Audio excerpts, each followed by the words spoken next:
And we are underway here on Speed Gaming, the first race of the day. Yes, I'm we Duke are. Duberson, being joined by Glintai.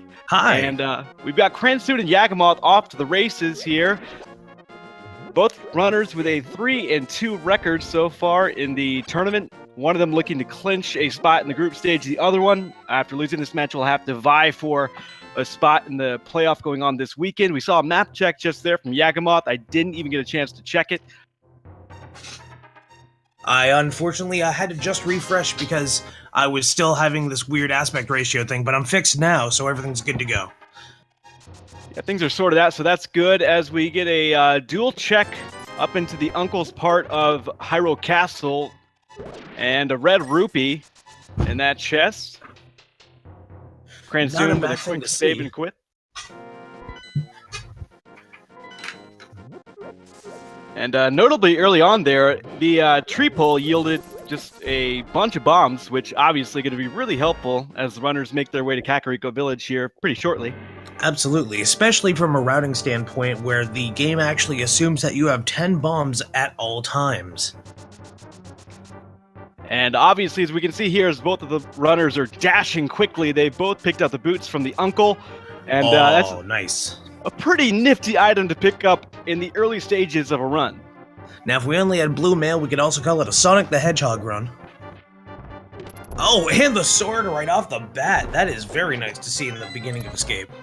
So Yagamoth going the more traditional, maybe standard route here through Hyrule Castle, whereas Cransoon immediately making use of the boots and going to the Bonk Rocks, only getting a full heart container. Oh, we're getting a Lumberjack Cave check, and it is a piece of heart. We cannot guarantee that Aganim 1 is confirmed and required. Meanwhile, go ahead. Continuing to go through the north of Hyrule, going to check in the Lost Woods. Check, obviously, the item here where the vanilla mushroom would be. And Yagamoth picking up the map there, and he'll go to Zelda's cell and find that final item here in the front part of Escape. We got 3 bombs and a burrito. Gotta say, that combination does not sound good. No, that sounds explosive. Oh, but we have a blue meringue. Also, I see what you did there. Well played. Cross product would be proud. Yeah, thank you. All right, so Yagamoth winding his way through the front end of Escape here. Gonna take out the guard with any luck. And we'll see what item is in hold for him. And within Zelda's dungeon, we get a piece of heart. Sounds like for getting a gotta go fast speed right off the bat. Seems everything else is coming up a little dry. However, so far that is very small amounts of things that they've checked.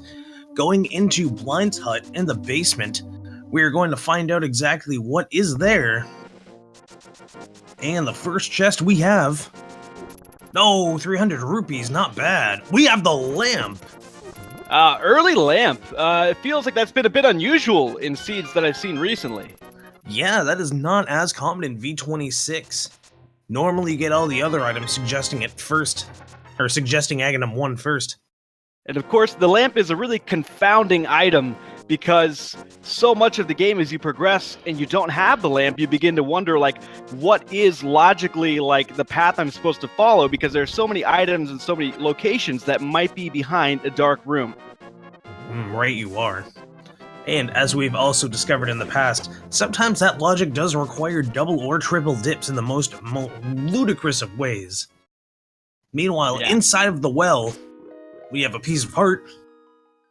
So with a quick dash out. Not picking up a whole lot ever since the boots. As I say that. Yeah. The silver arrow is coming up in the well for Cransoon. Gotta love when that happens. Oh wow, what a nice trade. An extra 200 rupees. Seems like all that getting ripped off by the bottle vendor finally pays off. Yeah, you gotta win sometimes, and Cransoon, they're the beneficiary of 200 extra rupees, clearly with enough pocket change to go up to Zora whenever that play might happen. Oh, and the power glove in the chicken hut. Yeah, so even pointing you maybe more towards Zora. Now you've got that lift upgrade, and it's not such a long walk now that you've got the boots, so... Right you are. It's not a long walk indeed. However, I will say, especially in V26, anytime it's led me to early Zora, it's always been nothing but a scam. So the notable difference here in the early going is as Yagamoth is going to catch up in terms of grabbing the lamp and I presume the silver arrows, is that Cransoon does not have a sword. As we check the library. Oh, flippers right off the bat. You know what? I might be wrong. There might actually be something at Zora. You may be right on the money with that if you're already getting the flippers on top of things. Yeah, things are, so far we're getting a couple items that tend to maybe hang out there a bit in the wind and confuse runners, but getting the lamp out of the way, getting the flippers out of the way, and the boots. A second sword upgrade at the race as well. This really is pointing out to be an Aghanim seed. Yeah, Whether so with that sword upgrade, they can enter Aghanim's tower, and of course, not finding the hammer could really start to vex these runners if it doesn't turn up soon. That is very true. There are several items right now that are going to be absolutely terrifying to not have. Nonetheless, one of them being the most notoriously the hammer, because without the hammer, or technically also, oh no, they have the flippers now, they technically could go around the other way in a very long-about way, but without the hammer, you do not have easy Dark World access on one side or the other, depending on where you appear first. Yeah, good point about the flippers, being able to guide them on a very southward to eastward route through Lake Hylia into the eastern part of the Dark World. It is possible, but no runner really wants to sink that kind of time into it. Oh, absolutely. It is very much a roundabout, and it is not the same one that you would wish to hear when you hear the words "to be continued." As Yagamoth is picking up his power glove. We are now getting a check also from the dam, and after you ruin the ecosystem for 2 fish, you end up finding a big 20. Wow. Greed did not pay off this time. And a bomb upgrade nonetheless. Ooh, those 2 fish are going to be very disappointed. Yeah, not worth for the fish's lives. Although I bet they'd be tasty. Nonetheless, now we're going to the mini Moldorm cave as Yagamoth discovers that the flippers are not only right there, but soon after the second sword upgrade. And inside the mini Moldorm cave, we're getting a quick dash strat and some bomb strats. Oh, very nice, being able to pull that off with 2 Moldorms being killed at once, and let's see what these chests have. A piece of heart. We have an arrow upgrade, a big 20. The fire rod. And another piece of heart. So, despite not having a whole lot, you did get to check out a mixtape. Yeah, the fire rod is, it's hot. It's a big item to have. Now, at this point in the game, it's a nice weapon, especially considering Cransoon only has the fighter sword. But aside from being a fire source, they already had that with the lantern, so it's not really opening up anything at the moment. Right you are. However, the moment they get into the Dark World, that could change a whole lot of things. Depending on what the pendant dungeons are aside from Tower of Hera, we could be seeing a necessary and required dip into Ice Palace. We could be seeing something along the lines of Skull Woods being required, despite the fact that in version 26, Skull Woods tends to have a slight bit of an item bias in the first place. Yagamoth looking to clear out escape here, having use of the lantern. If it so happens that there's a key in the sewer, or beg your pardon, an item in the sewer, if you were to pick up a key here, obviously that's well within the logic and would be a good play. Meanwhile, looking at a chat, they're mentioning that, of course, the players could make a run up to Death Mountain now that they have the lamp and a lift upgrade. Wouldn't be a bad play. Oh, that would not be a bad play at all. Especially since at this point they would be able to not only take care of... Actually, wait, no. Without the mirror or the hammer, they're not going to be able to take care of the majority of the Light World. Never mind the Dark World. Yagamoth picking up that Cane of Brian. That's a good item to have insofar as it opens up Spike Cave, and if you find yourself low on health, it can be very useful in certain boss situations. Absolutely. Sometimes there's nothing more rewarding than being able to cheese the blind fight with a 1 heart, but full magic, and plenty of the Cane of Brian. Meanwhile, just 20 rupees in the sewer, so Yagamoth clearing it out, but not really the beneficiary of anything big there. Cransoon checking out the hobo. Looks like he's going to swing by Lake Hylia and give us a peek. And it's an arrow upgrade, showing that people tend to throw away their trash onto islands. Oh, we are getting a Zora check after all. Yeah, and this is useful because in addition to whatever Zora might have, he can check these 2 waterfall items, and as well, he can actually access whatever is on Zora's ledge. So these are 4 potential items that Cransoon's about to pick up. He gets more wealthy, picks up a few more explosives, so nothing big so far. Very true. And Zora's Ledge can be such a trolly situation. In a previous race, we have seen the boots up there with the flippers to not be found. However, in this case, we have only 1 shield upgrade.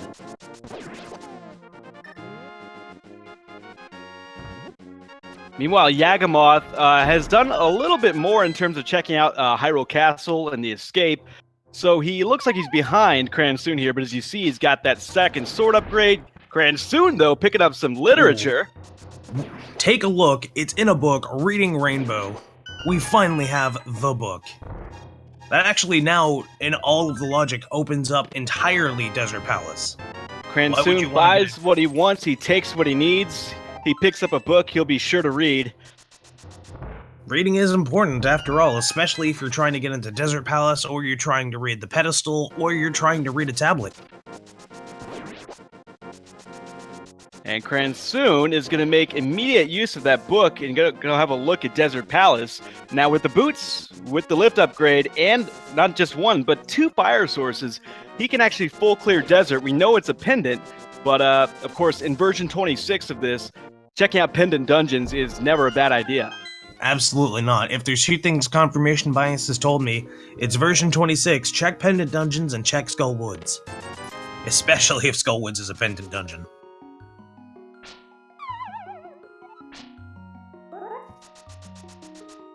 So we're getting our first look into a dungeon, and surprisingly, it's desert. You know, you usually expect maybe a trip into Eastern, and then early on with the Power Glove and the even Lantern. Sarashula. Yeah, you thought that maybe they'd head up to Hera or Death Mountain, but instead they're going into, or at least Cransoon, taking the dip into desert. But no, surprisingly, Yagamoth is doing the one and only water walk in Lake Hylia. That is a wonderful thing to see. If I'm correct, that's also quite a difficult thing to originally set up. That is fantastic. And I gotta say, I'm gonna fail chat in that regard. I can't really commentate on how he was able to execute that. But yeah, being able to do that in conjunction with the boots, dashing on the water, that saves quite a bit of time, I imagine. And the immediate fake flipper away from Hobo. There's really... Oh wait, sorry. He has the flippers. That is no fake flipper. That is a fake flipper. That is the real flipper. That's the real flipper. It's okay. It's so early on in the game, you're kind of used to seeing players take that trip up to the hobo without the flippers, but of course absolutely. They got them from the library early on. As Cransoon now got to do a bit of catching up, checking out the back portion of Escape. And he's going to also say hi to Brian while we have a parallel motion immediately into Zora. By the way, I actually looked away for a split second. What did Zora have? Zora had the book. Oh my god, I can't believe I totally forgot that already. I'm gonna have a sip of this coffee. Meanwhile, Yagamoth plays victim to a crab. Unfortunate. Press F to pay respects. Oh, but without that... Oh wait, no, he's probably setting up to go fake flipper again right over to Zora. That makes perfect sense. Especially since we know that has the book. Yeah, that's actually pretty good play here to go back to Zora, knowing what we know, knowing that he has the book. Absolutely. Although, judging from the HUD, I actually don't see there was much of anything. It looks like it may have been not worth diving into into Desert Palace? Yeah, that could be the case. We were both a little bit in awe of Yagamoth's water walk, and I think we missed quite a bit of what was in desert, at least on the right side.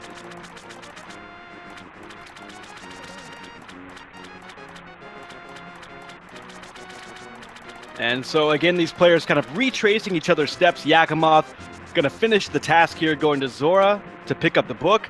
Cransoon, meanwhile, is going to get his second sword upgrade.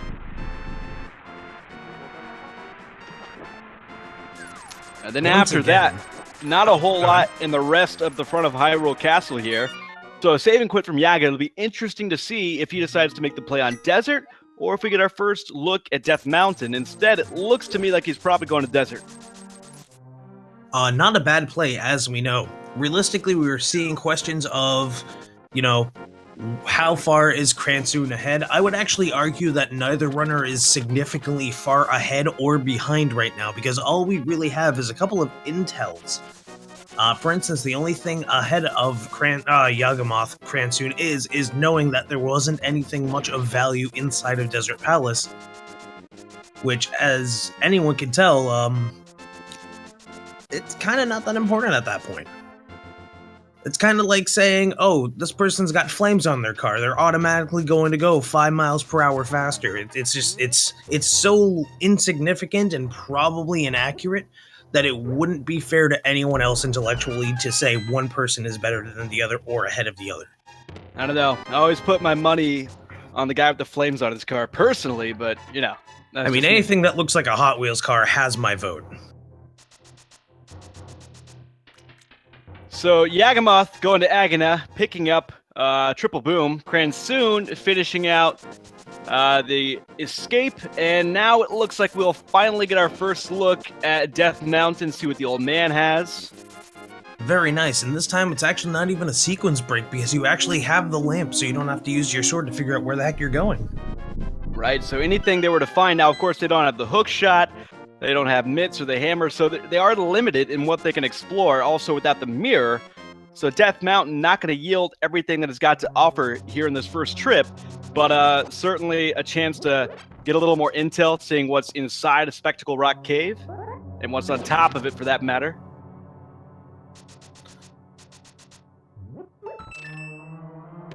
And we're finally getting some reconfirmation. Now, after getting a big 20 from the old man, that there wasn't a whole lot so far in Desert. I think there might have been a big key, and there might have been... Oh, it's a piece of heart. Ooh, that does not make the rest of Desert Palace promising. Oh, and there's the second item, so confirmed. The rest of the items are in fact dungeon items. That means Yagamoth is immediately going to piece right on out and head over to Death Mountain. No, I'm making a liar out of myself. He is going to Eastern Palace in Sarashula? Yeah, it's a pretty good play. Yeah, I support this play as we see Cransoon, again, pretty limited in what he could do on Death Mountain, hoping for a progression from the old man, hoping for something inside a Spectacle Rock, but it was just a little bit of love there. So this is obviously the next play, as Cransoon is making the same one.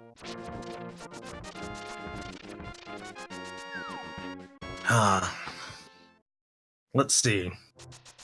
And inside the old man's garage, what do we have today?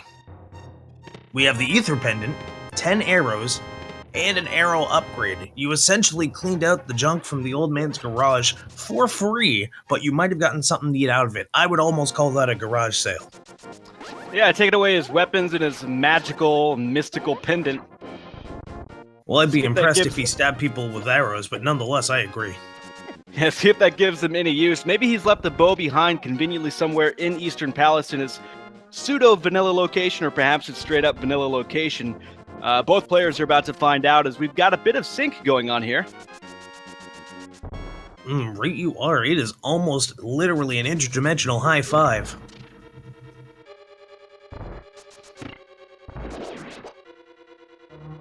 And we're going through the bubble hallway. The bubble hallway having a bit of a gamble. However, with the boots early on, if you end up getting one side to be free for at least 2 bubbles, you have a good chance of being able to dash through that and saving yourself a lot of time. Oh, but Eastern Palace only has a burrito, or perhaps since this is the Eastern Palace, perhaps it's a hero. Could be the case. Still a couple more chests to uncover here, but as Chad is pointing out, there are not a lot of locations left in the overworld, to my knowledge, and so that really could be, this could be a determining factor in whether or not we see a play on Aghanim. To be honest, I'm actually expecting that. Oh, never mind, we have the golden gloves, that is huge. Yeah, we got our second lift upgrade in the midst, and that's going to give them a whole lot of opportunities. Still, that hammer being out of the mix is a little bit disconcerting, but with the flippers, they can always route their way to the east side of the Dark World, and with the mitts, of course, they can use that to get into the Dark World up near the Village of Outcast, and there's just a wealth of items to check out there. Absolutely, and we have to remember to account for the fact that V26 and Randomizer in general. Oh, whoa, there is the flute doot doot. It is no longer spooky month, so I can't make the calcium reference. But nonetheless, these items showing up, it seems like Eastern Palace actually was the first play. Yeah. This opens up a ton. Eastern Palace, I mean, it's easy to overlook because, you know, you can't complete it, but obviously being accessible without any other items, I guess save maybe the lamp for this last chest, always seems to have something worthwhile. Very often, at least. Yep. You are very correct. You can always check Meyer Shed at that point. Going into the actual palace, if it is Meyer required, or if rather Ether required, is technically a sequence break because by the logic you were supposed to have the hookshot first. I do not believe they account for the boots as well to be first. However, nonetheless, that could lead to other things. Granted, it only has 2 items as Misery Mire, but you never know when one of those is going to be a progression item. And if it's a pendant dungeon, you could almost count on it. Meanwhile, the literal synchronized Big 20 save and quit combo going on in this race. So both of these players are going to go unlock the flute, which is obviously very useful for getting around the map. But in addition to the hammer, a very crucial item that they're missing right now that I think we both overlooked a little bit is we're going to get a check on King's Tomb, is the Moon Pearl. Wow, you're right. I did completely overlook that, already assuming they had it. Oh, well, what do you know? Wow, good timing. Good timing indeed. I mean, it really could not have been too many more places, maybe on Pyramid after that. So finding that was a great play by Cransoon. Clearly he had that at the front of his mind and knew that the Mitts unlocked one more location in the Light World that he could check out immediately. So nice play by Cransoon. We'll see what Yaga does. He's unlocked the flute. He's going back north. It seems like they're both doing the exact same thing in the opposite direction. Not necessarily a bad call for each, especially since one of them is going to take a significant amount of time anyhow, and the other one you can literally just flute away from anything. Both of these being valid strategies, just done slightly opposite from each other. However, as we're seeing, with Cransoon being done with that, it's approximately maybe a second or 2 more to do Yagamoth's route. If Cransoon had fluted immediately after the 6 or so seconds it takes for the flute to come back to be able to be used. Now, Yaga has not made the trip up to Death Mountain yet, so he's going to go back and do that before he ever takes the trip into the Dark World.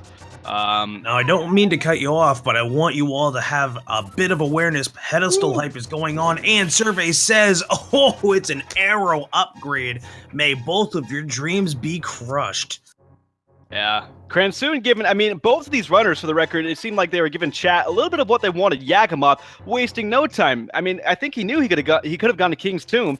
Instead, goes to unlock the flute right away to please chat, and then Cransoon wasting no time to get a ped check. Yeah, that was really the best of both worlds. In fact, I guess you could say, you could argue there's a, oh wait, map check. Green Pendant Skull Woods, so you can almost guarantee, oh, and Blue Pendant Thieves Town, so you can almost guarantee there's going to be some good items at Skull Woods, and Cransoon with that logic and the Fire Rod making no dilly-dallying and no mistakes, heading right over there, probably to do a full clear. Yeah, Swamp was Crystal 5, which could come into play if the runners want to check the Pyramid Fairy later on. I think Crystal 6 in the Light World was Eastern, so they'll need the bow to do that. Cransoon is in the Skull Woods, as you said, Glen Ty, getting the map early on.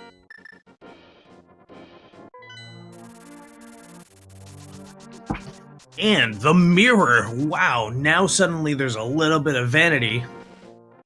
Yeah, Cransoon, I think right now liking the way he looks, making that quick play into Skull Woods. Yaga, we'll see how he decides to play it, getting his own map check in. And so of the 2 items in Skull Woods, one is the mirror, and I imagine Cransoon is going to consider at least going all the way to Moth. We'll see if he gets an item here in the future before that. And there's the big key, depending on the situation.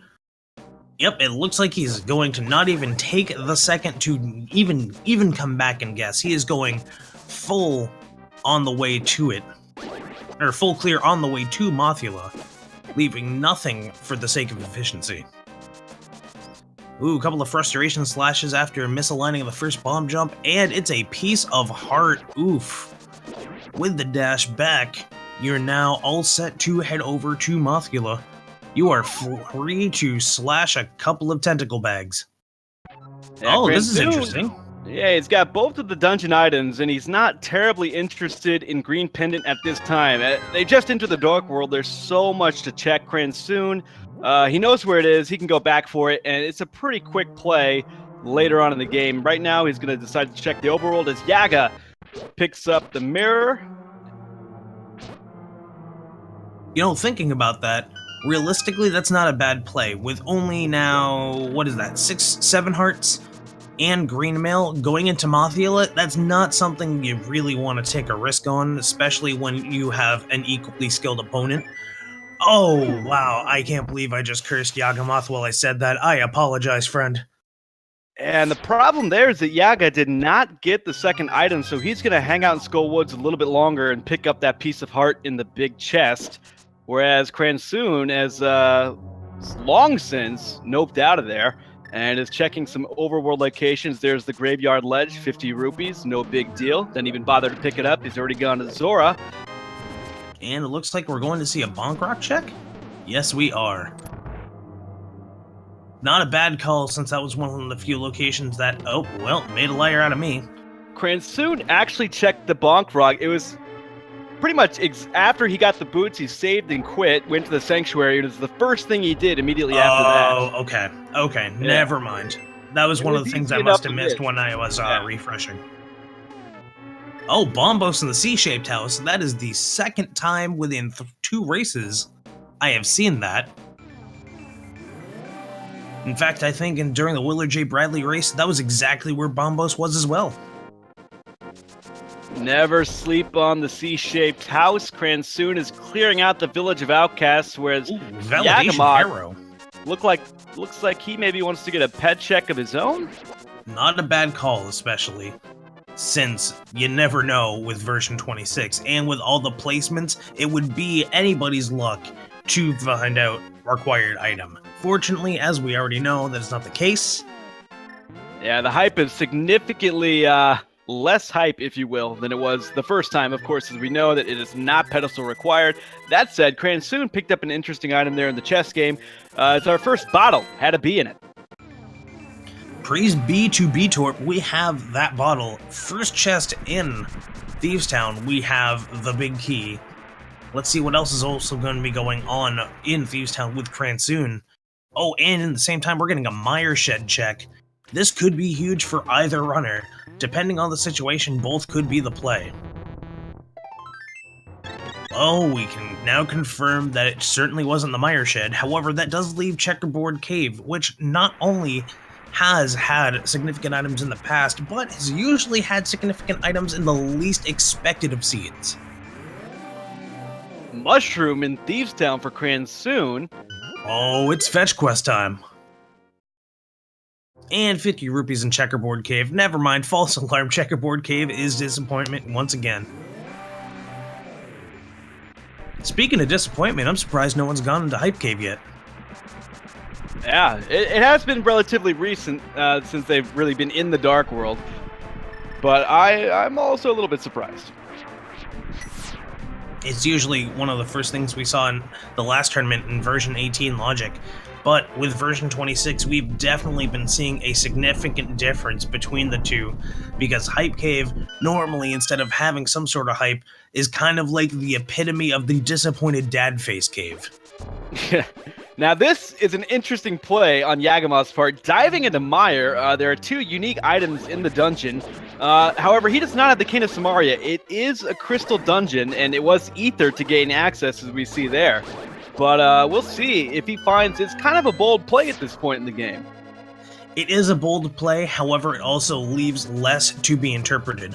Also, as seeing previous clips of Yagamoth, we already know he has the crazy Yaga strats to pull off some hilariously excellent and really clever shenanigans.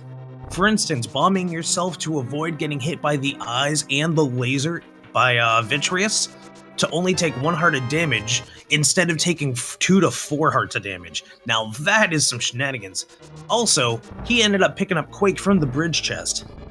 So knowing that Cransoon picked up Bombos in the C-shaped house, and Quake is in Mire, these runners likely aren't going to have much of a problem whatever medallion is required for Turtle Rock.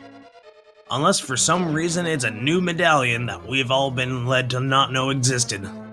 Some sort of troll medallion, maybe. It's just a smiley face on a medallion. Arrow upgrade with Blind's chest, now going to the big room. If I counted those chests correctly, I don't think all of the items have been collected yet. I think you're right. I think we've seen Map and Compass in Thieves Town. Map was upstairs, and Compass was, I believe, the first or second chest. However, since Cransoon seems to have counted better than both of us, I suppose he is going to take the gamble. Well, he doesn't have the hammer at this point, so yeah, of course.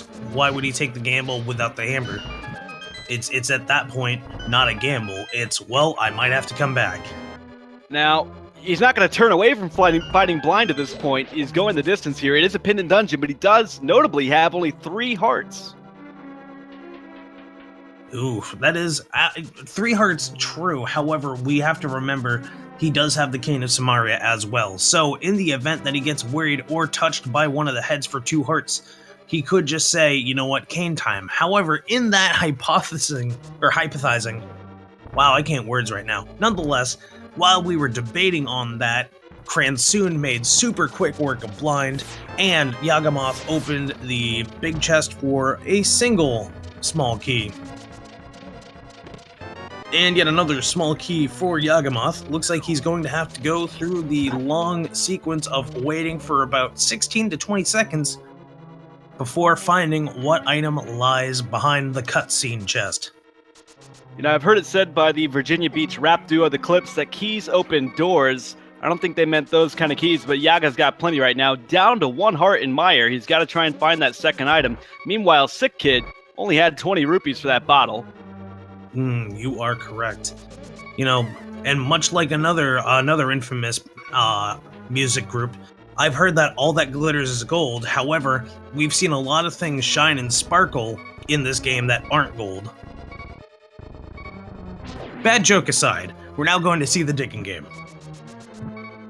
It has been a pretty rich seed, and we're seeing more money scattered about now with the item comes up after only 6 digs, just a piece of heart. Cransoon turning it down. He is still not incredibly healthy, no mail upgrade, and only 7 hearts, so that's a little bit curious, but clearly just the sign of a confident runner at this point.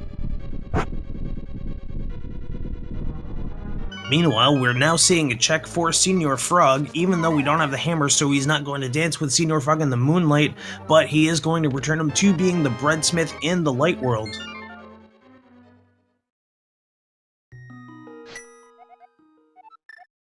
Instead of going to Sunglass's house, he's going to Sanctuary, Yagamoth. Nope, I'm wrong. He is immediately heading over to the old man and gets a big 20 for not dancing with Senior Frog in the pale moonlight. Yeah, Yagamoth paused there to think about his next location and immediately mirrors away after getting a little bit of health from the old man. Cransoon, meanwhile, picking up the purple chest, going to make a play with that. Not a bad call to say the least.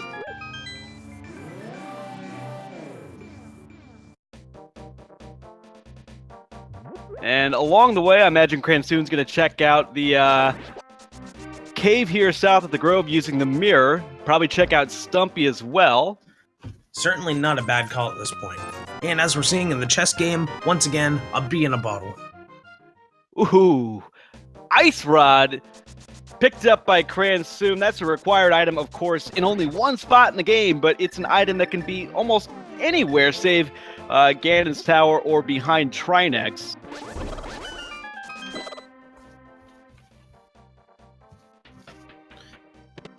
Once again, Yagamoth picking up the validation arrow while Cransoon gets a bunch of money from Old Stumpy. This is not a healthy seed, but it is a rich seed. If only if you could trade in some of those rupees for money. I'd like to even argue that you could call this the 1% seed. That is a pretty fair assessment. Oh. Cransoon is loaded.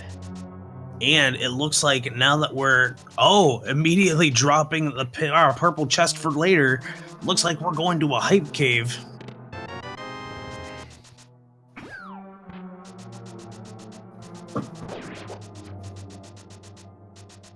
All right, time to check out Hype Cave. Been a little bit disappointing as of late. We get a single rupee there. 4 more items for Cransoon as Yagamoth is making his way through Thieves Town. Bomb upgrade, 20 rupees, and a little piece of love. It does give Cransoon 8 hearts now, which, you can turn your nose up at that, but without a mail upgrade, that's it's not a terrible thing to have, but there's really no sugarcoating that. That was a little bit disappointing for sure.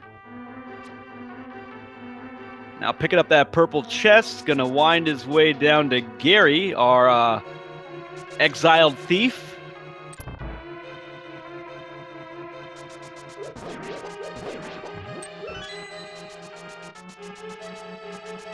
And let's see what he gets for towing the lunchbox around. It's just another bottle, so second bottle for Cransoon. And of course, having 2 bottles does make it nice in the emergency tier mode that he actually needs a safety. Both of these runners, though, having the skills that they do, most likely not going to be a problem. Meanwhile, we're getting a Bombos pedestal check, Bombos being one of the pedestals that tends to not be the, it tends to be the more neglected of the 2 pedestals, but unfortunately in this case, it only brought up a bomb upgrade. Although now we're getting an Nagamas cave check. Yeah, Yagamoth was, he did check this earlier, actually before even going into Desert. It's just 3 bombs if I recall correctly. I do believe you're right. For a second I was wondering why Yagamoth was grabbing the mushroom. So somewhere, that hammer is still kind of hiding from the runners. Right you are. At this point, it could be anything. Well, anything except the majority of Swamp Palace. Right, except for that first chest. Which is a palace they could enter otherwise. They don't have the hook shot, but with the flippers and the mirror, they could get in the swamp, but they wouldn't be able to progress past that first chest. You are correct. Ooh, the same can be said about the item drop from King Helmasaur if King Helmasaur has an item drop. Besides those 2 potential logic checks, the hammer literally could be anywhere right now. The same with the bow, we can't forget, because both of those are required for not only beating the game, but also beating the Palace of Darkness. Yeah, so the hammer could not be in Turtle Rock, obviously, because you need the hammer to even enter the dungeon. Right, and you are. with the mirror now, they could actually get into Hera. Oh, they could get into Hera. And they also have a fire source, so that means they're not going to be locked out of the basement.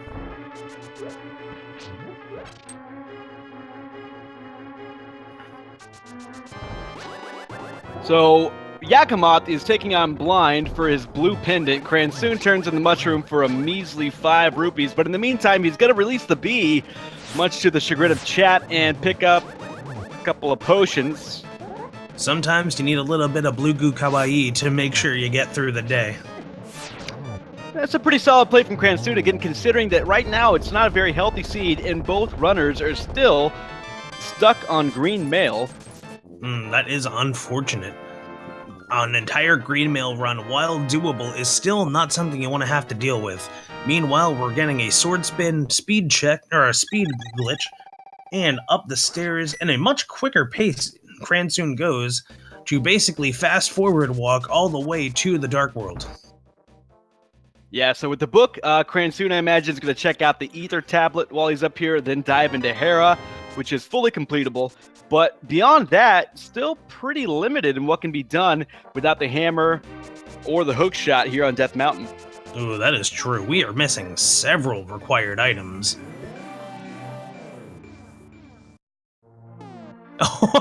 After dumping the first bee, he gets another bee. We could have seen at least a 2-bottled bee play at Mothula. We could have had at least half of the dream.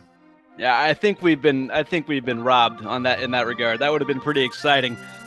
Although I have to say, shoutouts to Terror for actually releasing 4 bees on Mothula during his last tournament run. That was an entertaining sight. I didn't get a chance to see that, but I'm gonna search it out now because that sounds like a lot of fun. Oh, I'm certain someone must have clipped it. Nonetheless, inside Tower of Hera, the first items we get are the big key and a burrito. And the bee has been released for Yagamoth's side as well. It looks like we are not going to be getting a full bee battle. Yeah, it's a bit disappointing, but Yagamoth making a very similar play to Cransoon, and instead of going up to the Tower of Hera, he's sticking around in the light world. Going to his dark world spot and going and checking something? Since he doesn't have the ice rod, I'm only assuming at this point he's probably going to check the digging game and then route through the hype cave and then go up to the mountain. As we're seeing though, that is a bit of a not as efficient play. Although, without knowing it, you wouldn't be able to take a proper guess. And a piece of heart being one of the items in Tower of Hera. I actually missed the small chest before that.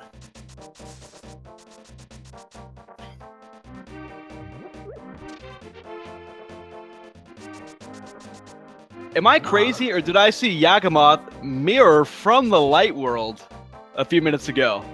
That just kind of tripped me up for a second. I apologize. As far as I know, Yagamoth dark worlded to light world, flew out to get some potions, flew back, went back to the warp spot. No, he did not go back to the warp spot. Whoa, wait a minute.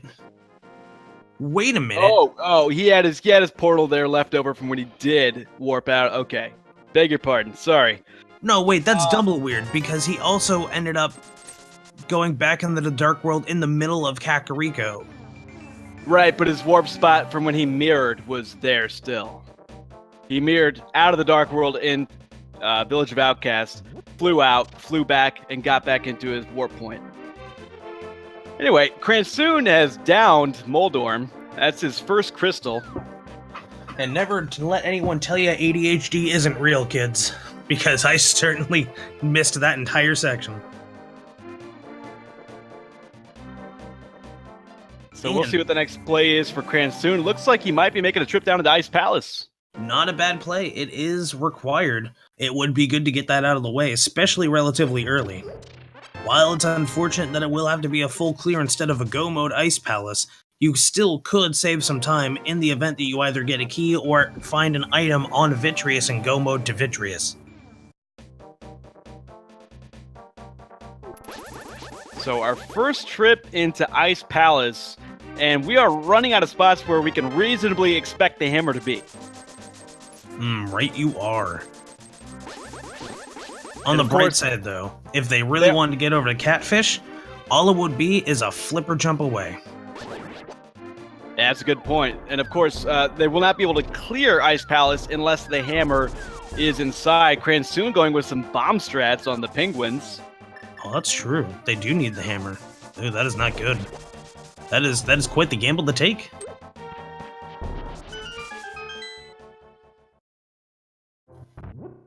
In the meantime, Disappointment Cave coming into play. Cransoon escaping the penguin room. Highly disappointing for Cransoon, and I don't expect it to be much different at all for Yagamoth. That cave would give me the face of someone who went to Denny's and got their Grand Slam delivered cold. It's a terrible feeling. Absolutely. Meanwhile, we're getting a double stealthful bomb kill. Not a bad 2 birds with 1 stone scenario. And we're getting a quick dash. Double quick dash, however, landing into spikes. Opting to not do the bomb jump without the extra key. Not a bad play. Not a bad play indeed. Taking the cold stare gamble at that point, would rather be unfortunate to find out if you ended up losing more time by taking the gamble. Yagamoth, again, kind of following the footsteps of Cransoon a little bit, getting his green goo from Gary, going to the Bombos tablet for his bomb upgrade that he so desperately wanted, as Cransoon continues to clear out Ice Palace.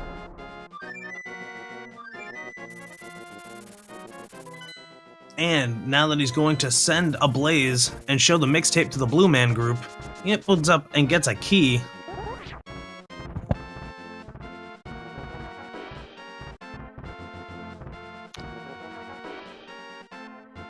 Yagamoth going to go into Hera and be a little bit disappointed with what he finds there. He will be picking up, presuming he has no trouble with Moldorm, and we know that can sometimes not be the case. Picking up that first crystal, but before that, I thought for a moment he might want to make a play on Spike Cape, but of course, without that hammer, that's not a possibility. Yeah, that's true. Yeah, That'd be hammer. Say really very trolling us difficult right to now. say the least.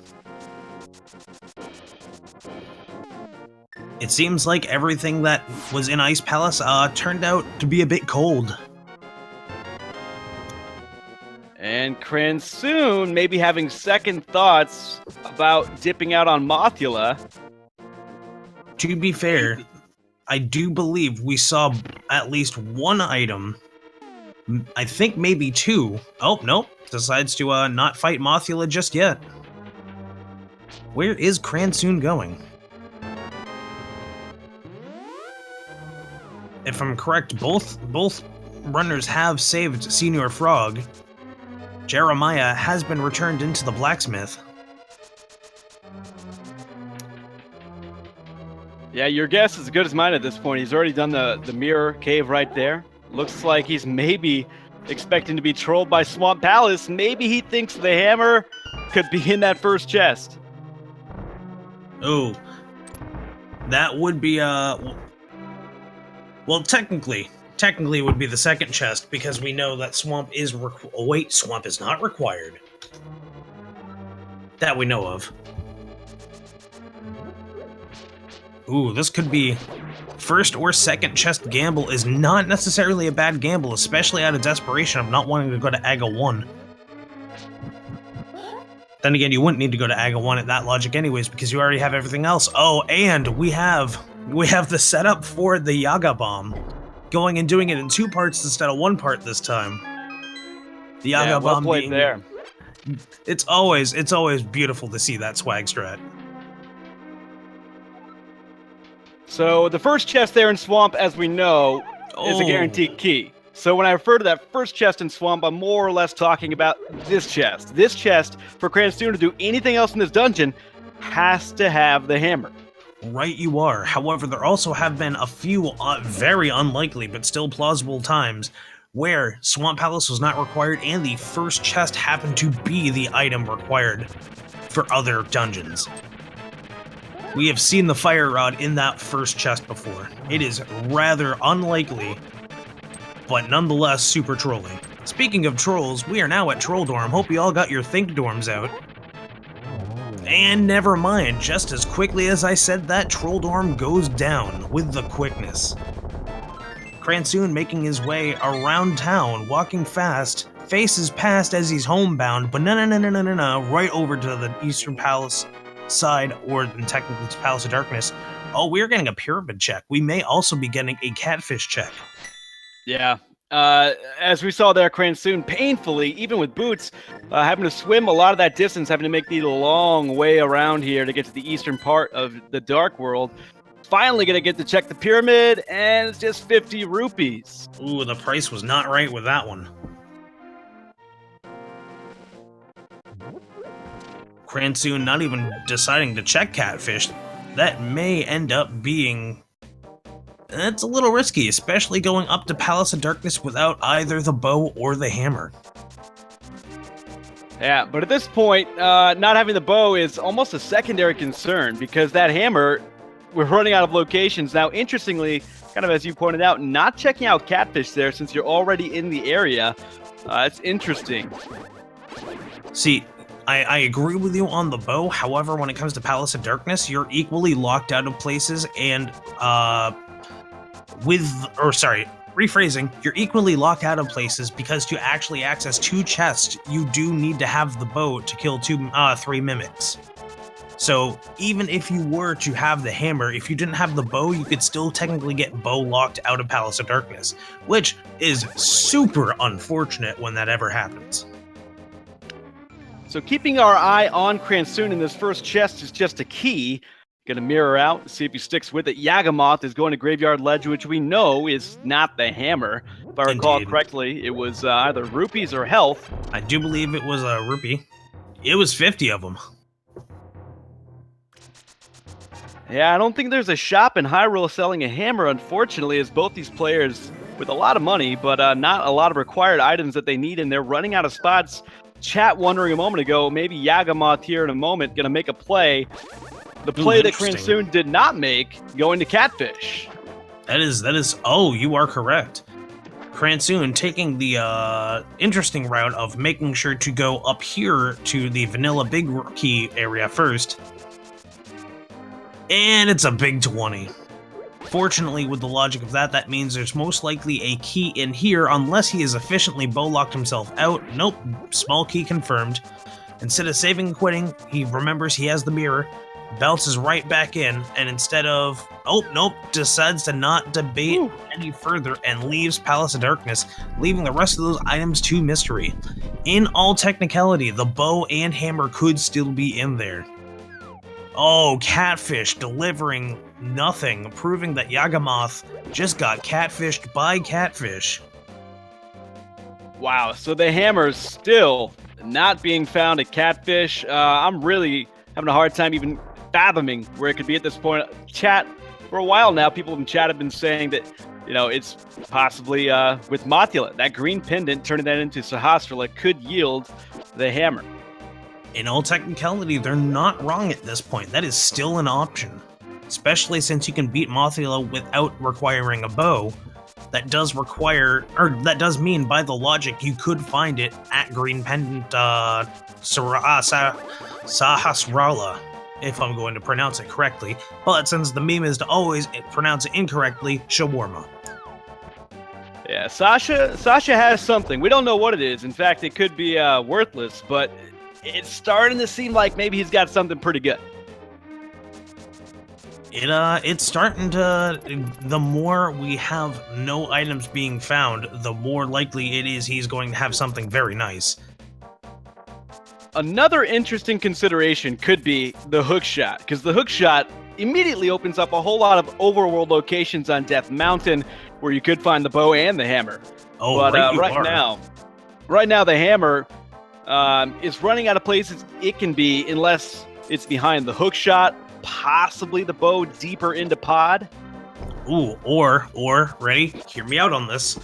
We end up finding the magic powder, which leads us to the flute scoop, the shovel, which in the dig spot leads us to, get this, Cane of Samaria.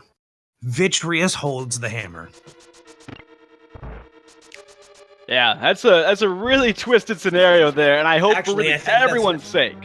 I think that's also inaccurate. Didn't we find both items in Misery Mire?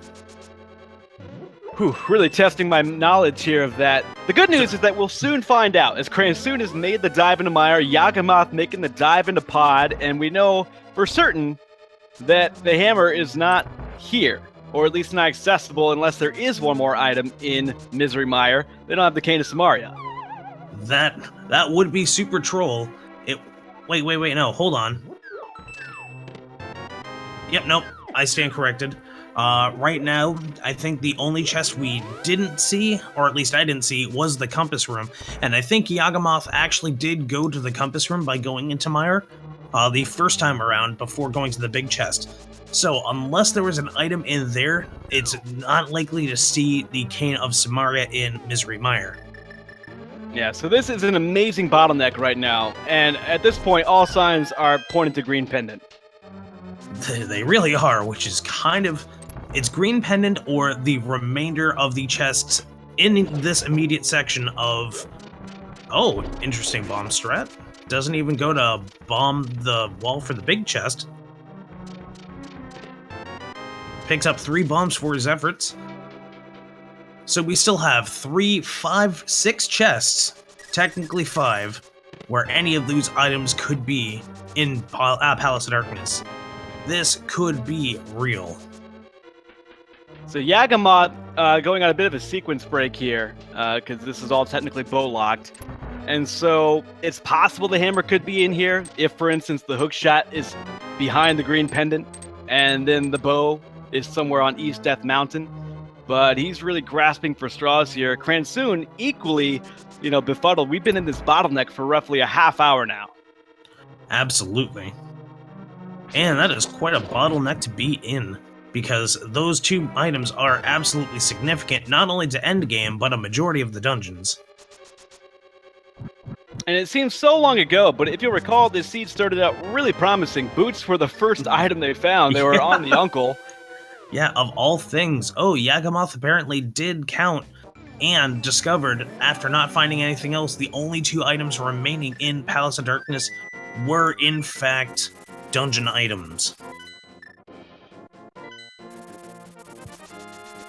And so now Yaga is going to make the play into ice, which we saw Cransoon make roughly 5 to 10 minutes ago, not yielding anything.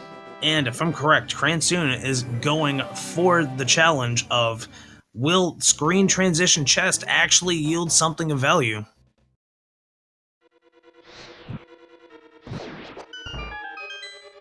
And survey says, oh, it's just a shield. I missed it the first time around because I now see that Yagamoth also has a shield. Unfortunately, Fisher Price My First Shield isn't going to do you a whole lot when you're trying to get through a couple of mimics.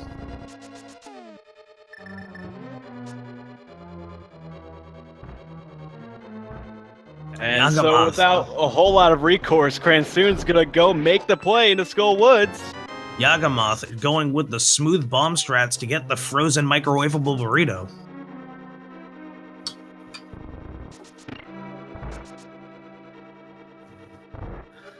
Gotta say, I swear we saw both items in Skullwoods, but at the same time, if Mothula does end up providing, through the green pendant, a valuable item, that does mean we are going to be seeing quite a significant lead.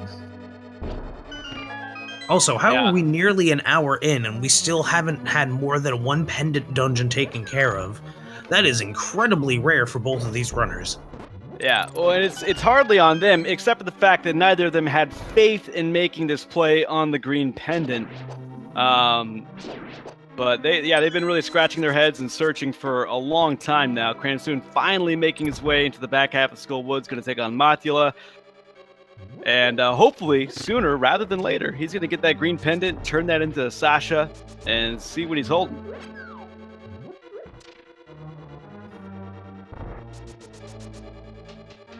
Also, making note of the unfortunate moment where Yagamoth tried to wall bounce off of the wall, but ended up getting prevented by the fire bar. Not very commonly seen, especially in that scenario in Ice Palace, but something always interesting to note that it still can happen if you are not careful. Alright, Cransoon downing that bottle of blue goo to regain all of his magic and all of his health, getting chased around this room here, looking for that small key on his way to Moth. Still, green male, limited health. He does have a safety with another blue goo, but this is not a sure thing. He also has a B. I think that should be pointed out. Ooh, we may be seeing true B strats. Using the charge slash in hopes to be able to get some extra tempered sword damage off right before going into a mix between slashes and fire rod shots. However, from their powers combined, we have a dead Moth. And the green pendant has been acquired. Now, what will that do? Will Sacha Baron Cohen actually provide us an item? Do we really want to know what that item is if it's from Sacha Baron Cohen? Yeah, Sacha Baron Cohen will not be providing an item unless he's been coded into the game somehow. However, Sahasrara, Salt Shaker, Sasha, he's got something. We're going to go find out what it is right away.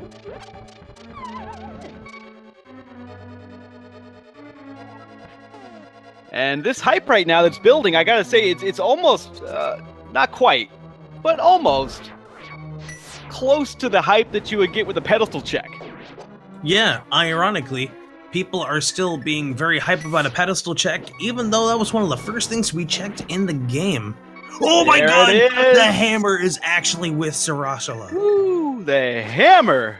Cransoon finally picking up that hammer just a little bit over an hour into this seed. He's been looking for that hammer for like 40 minutes, it seems. At an hour in, we finally got the hammer. Who would have guessed the true troll item was actually the fire rod this entire time? That is insane. It's a big pickup for Cransoon, immediately making his way up to Death Mountain. He's gonna get into the Dark World here, go across the bridge, and explore all of what East Death Mountain has to offer. Meanwhile, Yagamoth still toiling around in the Ice Palace. He really, after this, I don't think has any more overworld to check. The next play for him, I think, has got to be that same play on Mothula. Right you are. This is huge, though. This opens up Ice Palace, which is entirely possible still to have the bow at Cold Stare.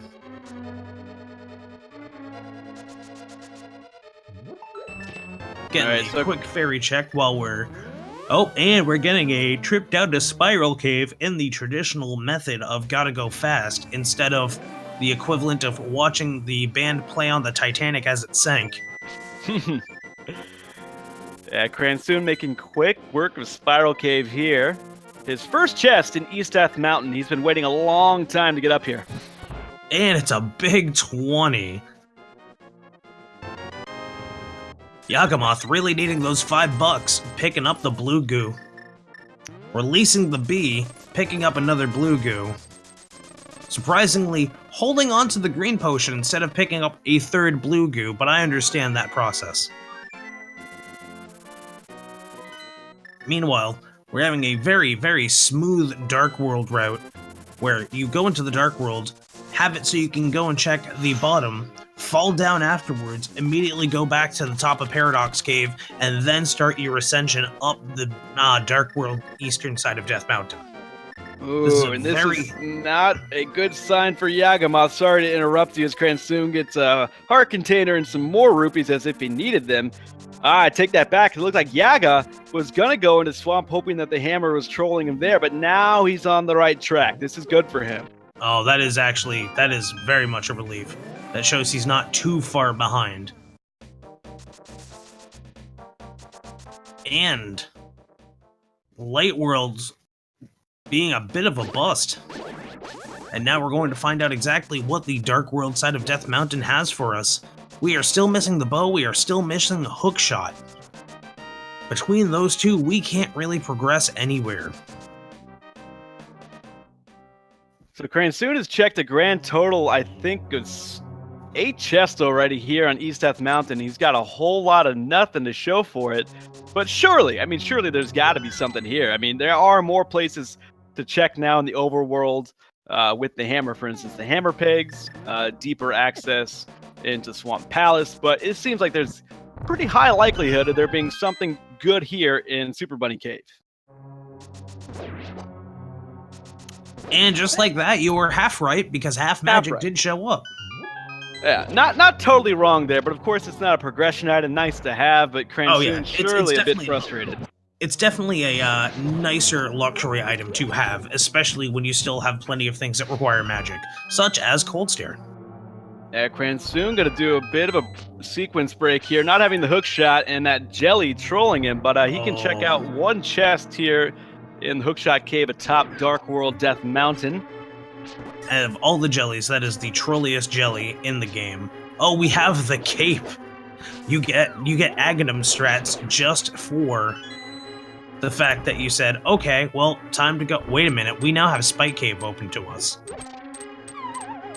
And they had Burna before that, so they've had and that's probably where Cransoon's going right now. One last hope here for Death Mountain, which has really not given them anything.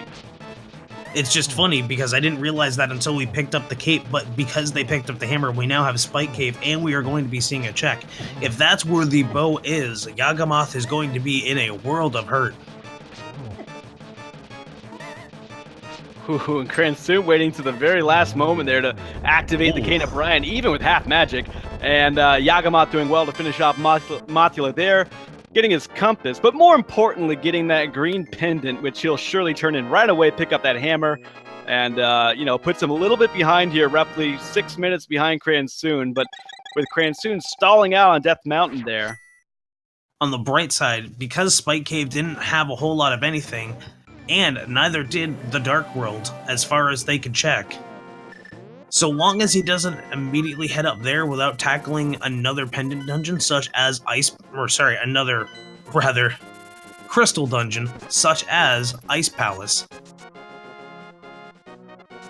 And technically, Hookshot now could be in Swamp Palace. They do have the ability to progress through. Meanwhile, Cransoon decides to head immediately up to Ice Palace to finish it off. Not a bad call by any means.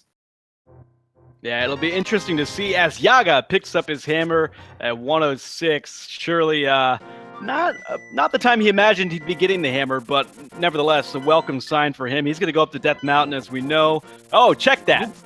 Nope. He's going to go to Ice Palace, it looks like, and that could be a pretty good play, as he is now pretty much even with Cransoon. Oh, that is fantastic. And in your defense, that did look like he ended up fluting to 1. I did also see that.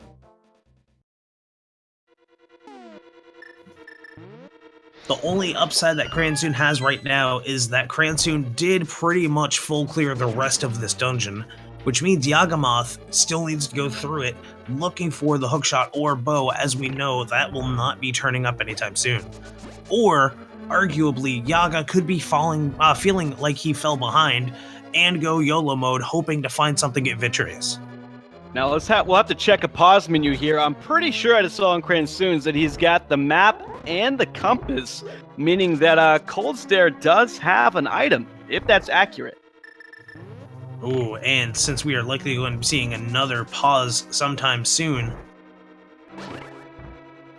that could be a huge, huge possibility for either runner to either take a lead or catch up, considering. Because if that happens to be a hookshot or a bow, that does open up all of Swamp Palace. That opens up, well, they already have Ice Palace already opened up for them. That does open up Hookshot Cave, which, as we know, may or may not have items. Oh, Yagamoth with a key is going straight in for the bomb jump. Cransoon gets it on the third try. You can tell that these nerves might be getting to both of these runners right now, thinking for sure that they're way behind, when in reality, they're in the same room with the same number of dungeons completed. Yeah, who would have guessed, right? Yagamoth taking the extra time to make sure to get that bomb jump on the first time. Meanwhile, Cransoon going and massacring a handful of Tyrannosaurus-like penguins. Yaga bomb going strats with from those. Yaga. Gotta hand it to Yaga. When he wants to, those bomb strats are just, every time they get used, something about them makes you go, excellent. Also, judging by what I am seeing, it seems like Yagamoth actually went to Ice Palace earlier, and I just happened to have missed it. Wow, my observation skills are on point. It's been a frenetic seed for given the fact that they didn't find a whole lot of items for, roughly 40 minutes there. There's still a lot happening. And as we're seeing, they still have items to pick up. Oh, we got the shovel! Fetch quest confirmed. Fairly certain that our runners would have liked to have found something more concrete there. I think they maybe had enough with the seed telling them where to go and then not giving them anything. But, of course, it's something. And so now Cransoon gonna eventually make his way to Cold Stare here. Again, these runners really separated by 2 rooms at this point, so it is a neck-and-neck race.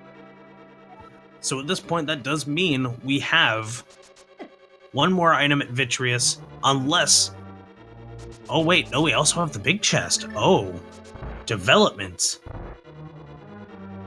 And it's the blue mail, finally. They have something... Wait, they have vanilla blue mail. How rude. Also, is this even randomized? But no, really, that is... Who would have expected vanilla blue mail at that point? Well, I'm sure, again, it's not a progression item. It's not going to help them piece this puzzle together anymore. But going into Cold Stare, they do have a lot of safeties with the potions and all. But it's a nice thing to have. And let's be fair, no one likes going through Turtle Rock with green mail.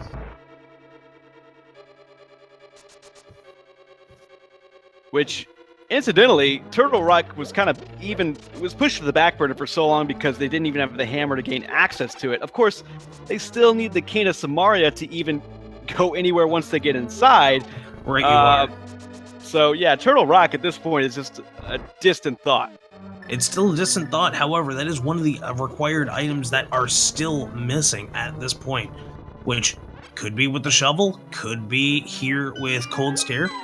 We could see the bow at Vitreous. We could see the bow at Trinex. That would be terrible.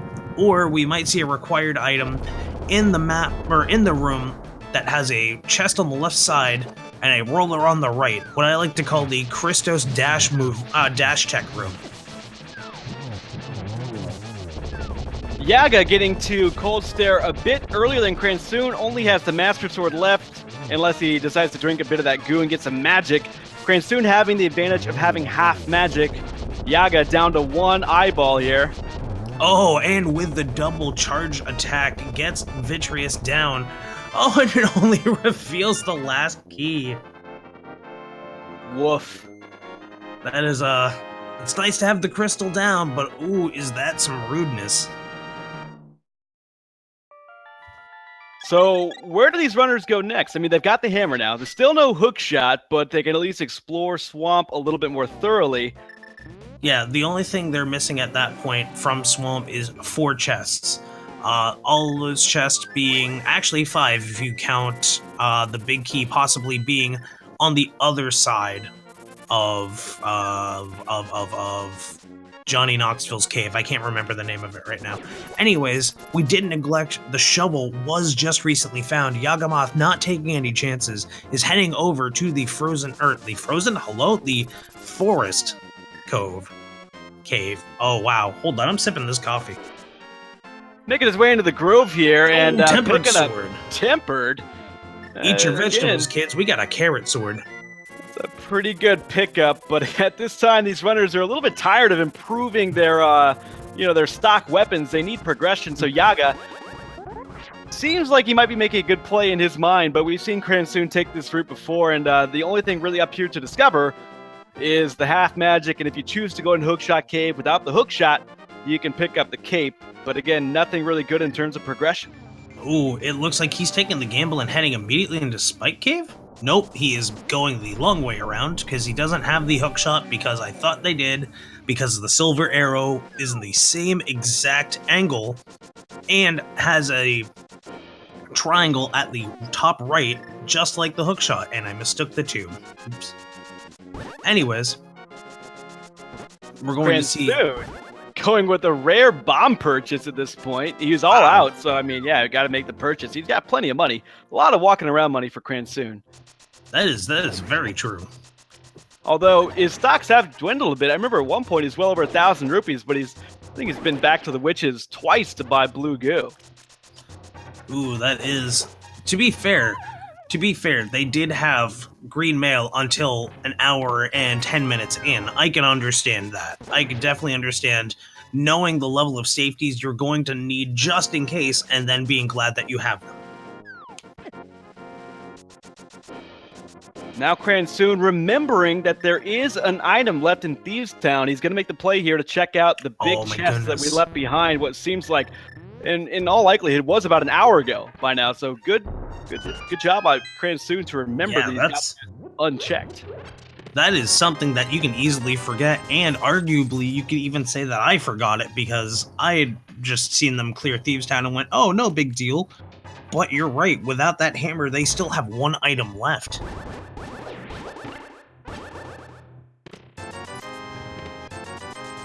Meanwhile, Yagamoth is going into the Disappointment Cave of the east side of Death Mountain. Oof. I forgot just how terrible that cave was, but truly nothing worthwhile there. It's like a early 2000s, late 1990s movie made by a band because you can tell that cave was haggard.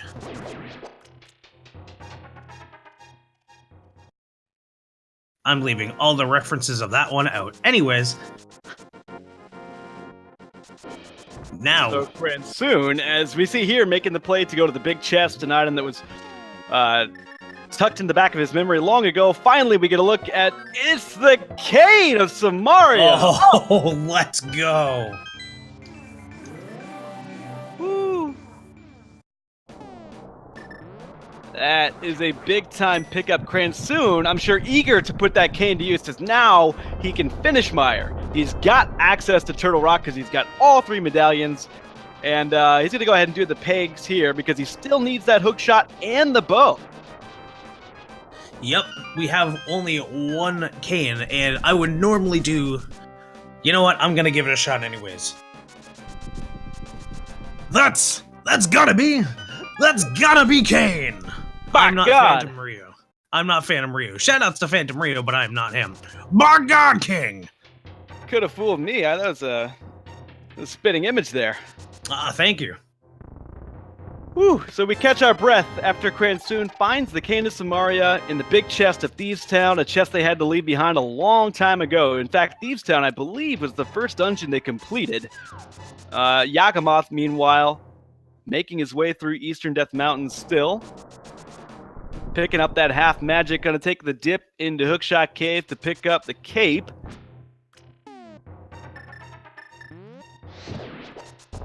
And Cransoon is going to make the play to Turtle Rock.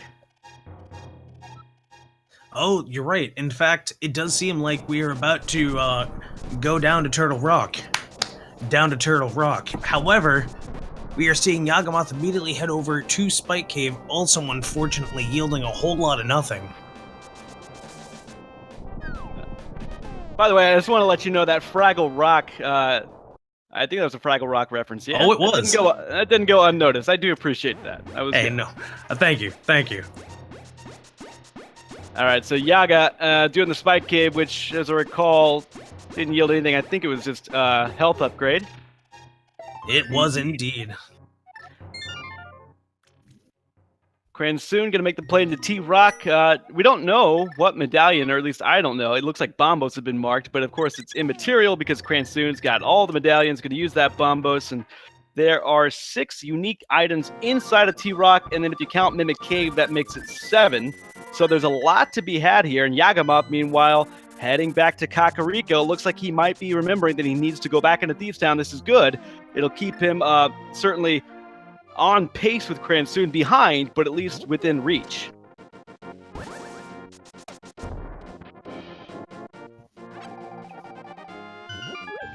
At this point, you have to wonder exactly where the bow could be, because that is going to be one of the few things, aside from the hookshot, that's going to keep these runners pretty much in a standstill. Sure, one of them can get to one place sooner than the other, and eventually the other one can catch up. But without these 2 items, we are literally stuck at a standstill. Although And interesting. I was incorrect. Yagamoth not going into Thieves. Maybe a bit of wishful thinking there. Instead, he's checking the Peg Cave. Of course, still in the area. It's entirely reasonable that he could be going into Thieves Town immediately after this. As we know, Cane of Samaria is nestled down there in the big chest. You are correct. Also, I have to say, surprisingly, Turtle Rock was a play made instead of going and continuing Misery Mire, which has already almost been fully completed, and with safety strats, you could easily take care of it, especially since you have Cane of Burna, the Cape, and Half Magic with Temper Sword. Nice cane dash there from Cransoon.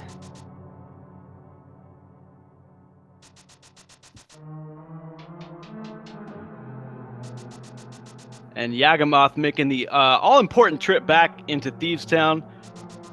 And in due time, I believe we'll be picking up that Cane of Samaria, barring something really unexpected.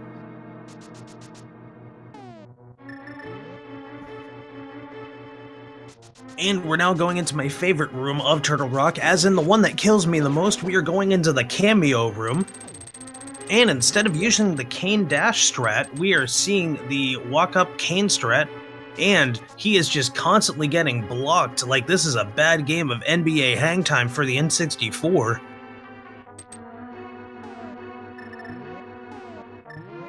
And there is the big key to be held.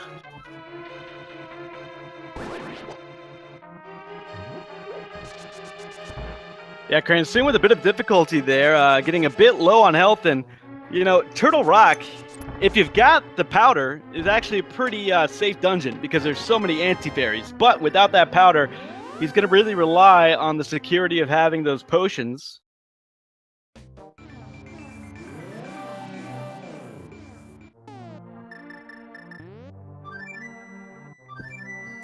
Now, if they only had the magic powder, they could also take care of the 4 anti-fairies.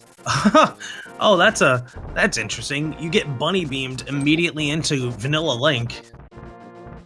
That's a thing that just happened.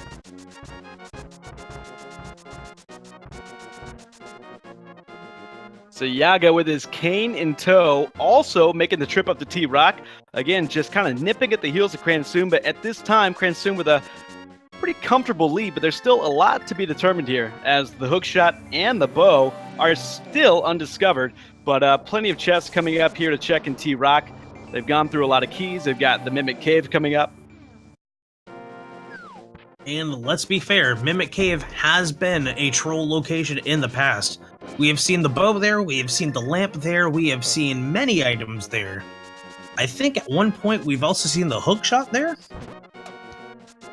I know we've also seen the boots there.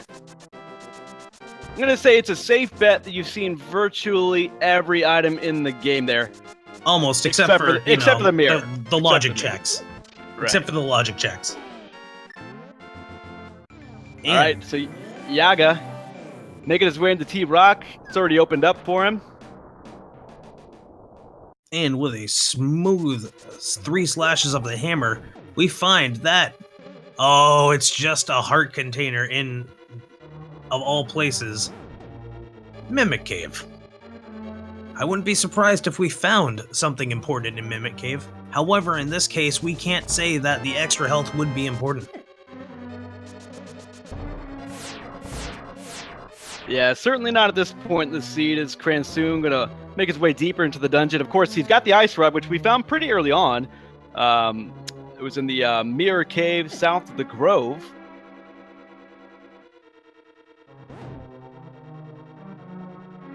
And with that quick dash there, we're now in my favorite room that I don't die in, the Christos Bonk Strat room. And wow, there we go. That is the third bee in a bottle that we've discovered in this game. We really could have had a bee war. Yeah, I think the seed is trying to tell them something, but they've let it down. It's okay. Not fulfilling its wishes. This was actually just a test. It's B-Torp accidentally controlling everything magically behind the scenes. Totally happening. Totally, if you believe that, I got a bridge to sell you over in Brooklyn.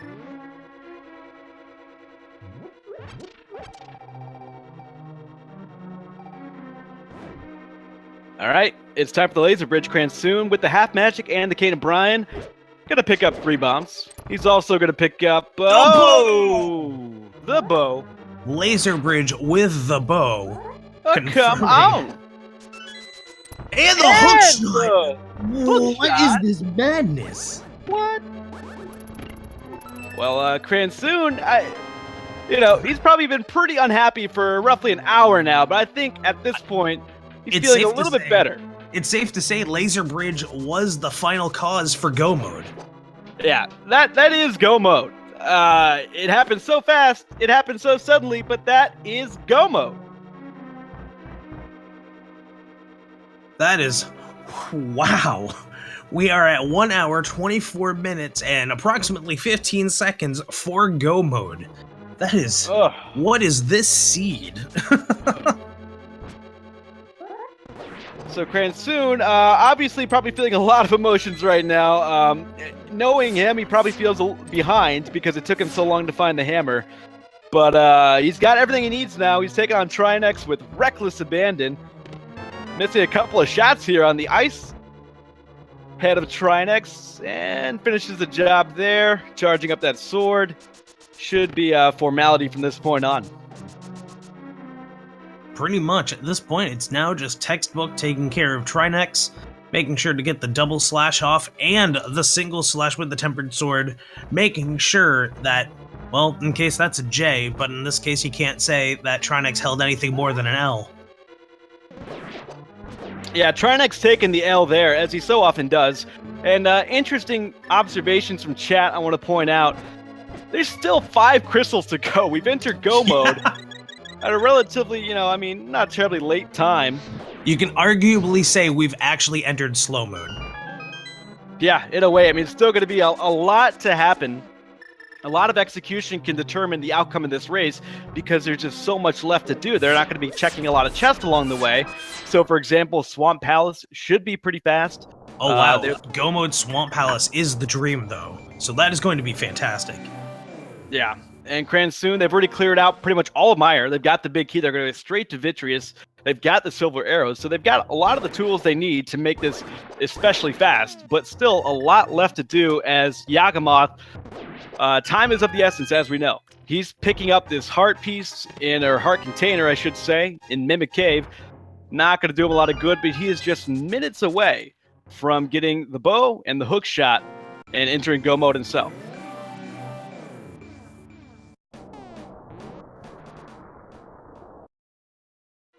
This seed has been the most roundabout ridiculousness. This is the second dip we've had into Misery Mire. That's going to be a second dip into Eastern Palace for both of these runners. There was a second dip in the Skull Woods for both of the runners as well. Palace to Darkness is actually going to also be double dipped into. And none of them were required. Oh, wow. When you put it like that, that is an excellent point. So little of that, none of that was required. Had they just done actually, hold on. I take that back. Skull Woods was required double dip. Well, no, wait, no, it wasn't. They could have actually just went through with Mothula.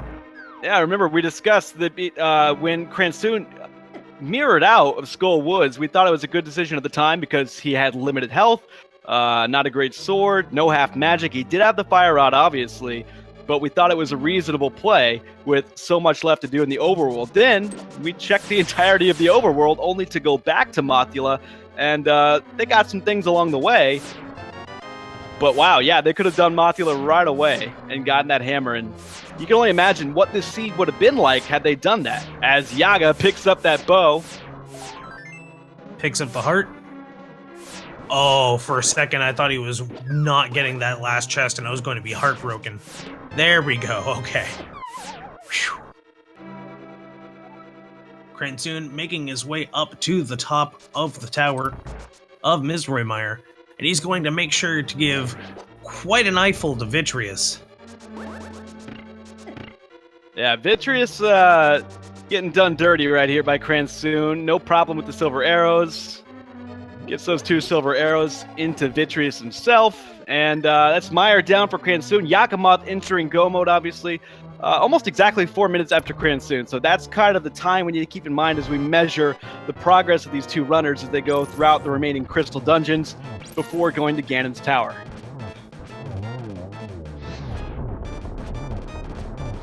And very quickly, both runners saying goodbye to Twitch's more popular new Metroid fan and Super Mario Maker speedrunner, if you could call it that. Trinex is going down with the quickness. Yeah. Excellent fight from Yagamoth on Trinex as Cransoon making his way into Swamp. And as we mentioned before, Cransoon tried to make the trip into Swamp, but couldn't find the hammer in that first available chest after the small key. So this should be pretty quick. He's already got Tempered Sword. He's got the silver arrows. Really, there's nothing else he could want. So he's going to go straight through here. And it shouldn't take him long at all.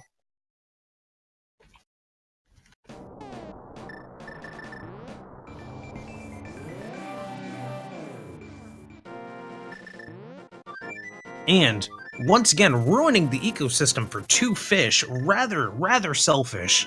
Have to admit, I'm pretty sure the EPA is going to have a word with Link.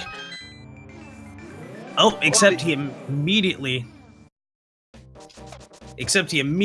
vanished into the dark world, so you know, apparently that's the equivalent of a Swiss bank account in Hyrule. Yeah, he gone.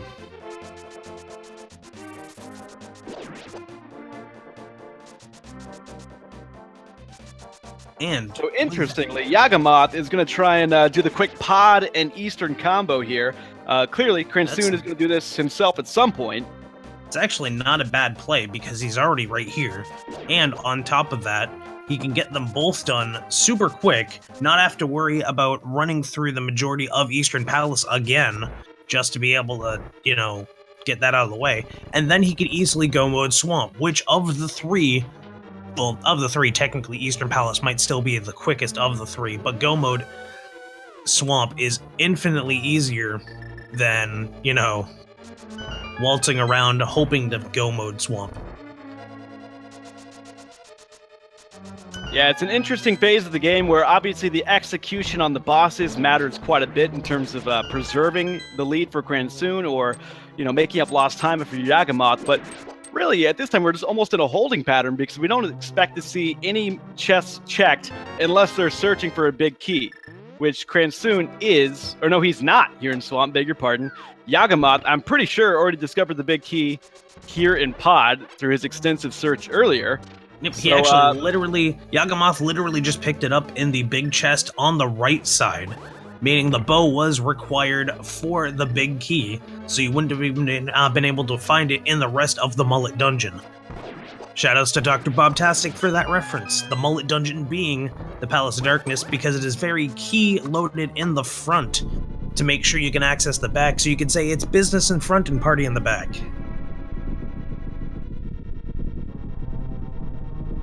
Meanwhile, Yagamoth is going through the cutscene you can almost play the Jeopardy theme to. And Cransoon is getting really solid water bug RNG and immediately heading over without any harm to Argus. And is going to make sure to take down 3 of those puffballs with the quickness. Yeah, Argus can be a pretty difficult fight if you don't have the Tempered Sword, and worse yet, if you don't have the Master Sword, using the the pause menu to get the hammer out every time you hook shot. Oh, Obviously yeah. not the case here, Cransoon. Grateful that that's the case. Not able to get the quick kill there, but sure enough, quickly enough, Argus is down. And we'll see what the next play is for Cransoon. I imagine, well, in fact, I know that he's just going to go over to Pod and Eastern, as those are the remaining 2 crystal dungeons before he can make his way up to Ganon's Tower.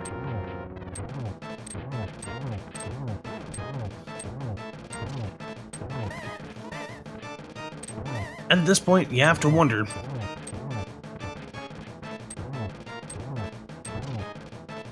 wow, you ever have those moments where your train of thought immediately goes out as you're expressing them? That literally just happened.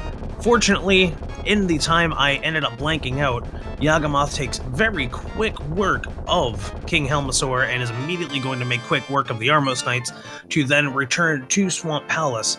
The only thing that Cransoon has an advantage of is being able to take care of Swamp Palace slightly early to make it seem like it has like they have a little bit of a lead. Although I'd say at this point, maybe 20 seconds? Maybe? It's still significantly close between both of these runners. They are one spaghetti machine out on Ganon's Tower away from a lead change. You are right. The margin is the margin of Cransoon's lead is really a little bit uncertain right now. You got to think that it's still tilted in his favor, but given the fact that he's got to make his way through Pod here, now the question is, and I don't recall, did he discover the big key earlier on? It doesn't seem like he did. In fact, I can say now with certainty that he's certainly searching for the big key. You are correct.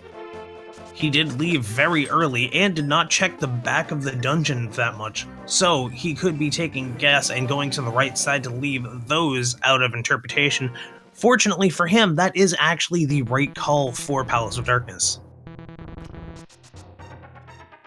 And again, so when Yagamoth entered the dungeon a couple of minutes ago, he had already picked up the big key, so I've forgotten its location. We'll see where it is. We're in for a surprise, or at least I am.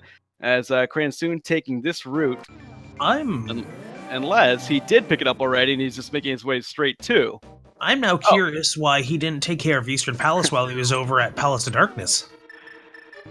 Well, the question of the big key and its location has been resolved. It was right there. Cransoon nailed it. And he'll put the Samaria block down and make his way to Helmasaur. Meanwhile, Yagamoth, Swamp Palace in Go mode is much better than Swamp Palace when you're not in Go mode, but there's still a couple of things he has to do to even get back to Argus, so Cransoon's lead certainly still intact. Especially since he's completely ignored Eastern Palace when he was right there at Palace of Darkness. That is genuinely strange. I know I'm still hanging on that, and you normally want to keep going, but it's bizarre in that level of routing, and I'm trying to figure out whether that's intentional or whether he mistook it for Desert Palace and a pendant. Yeah, that is fascinating. That is somehow, if he knows what he's doing and we just don't. I mean, it is Yagamoth. This is entirely possible. We've seen a lot of impressive stuff come out of Yagamoth. Yeah, it's pretty remarkable, and you gotta think, I mean, the most likely conclusion we can draw is that he just forgot. Yeah, that is the more likely scenario. As much as I don't want to necessarily jinx him on that, I mean, it does very much look that way. Meanwhile, Cransoon making quick work through the rest of the dungeon to get to King Helmasaur, using the sword strat to get a little bit of length extension on the handle, because apparently Zelda logic. And with that taken care of, one single arrow goes in, and suddenly King Helmasaur is going down. Yagamoth immediately making the dashes over to the rest of the area for Argus. The crystal has been picked up, and it's time to see if Cransoon makes the same mistake, even though I highly doubt he will after only having Eastern Palace left. Yeah, and Yagamoth still with Maya remaining after this. This is a commanding lead for Cransoon, especially given the fact that Yagamoth neglected to do Eastern Palace. Not to belabor the point, but that's going to make it nearly impossible, barring something really unforeseen, for him to get back into this race, as Cransoon is going to finish off Eastern Palace, and then immediately after that, he'll be going up to Ganon's Tower. You know, for the most part, I agree with what you just said. However, I have to say, we still have the unknown variable that is Ganon's Tower. We could be seeing a right side versus a left side gamble. We could be seeing a left side versus a Dark Magician strat. We could be seeing a tile room, and someone saying we've been trolled hard enough, and then it has the big key. We have seen that. Or, in the inverse of that, we could see someone feel like they're being trolled enough, stop in the middle of the left side, before the rando room, go over to the tile room only to find out that they've played themselves and have to go all the way back. Now, that does seem like it is unlikely. However, I can assure you I've commentated every single one of those scenarios. Well, we'll see. Perhaps we're in for something really unexpected, and that would be a real treat, at least as far as the excitement goes. And Yagamoth, realizing the error of his ways, heading back to Eastern Palace, that's a good thing for him. That is very much a relief.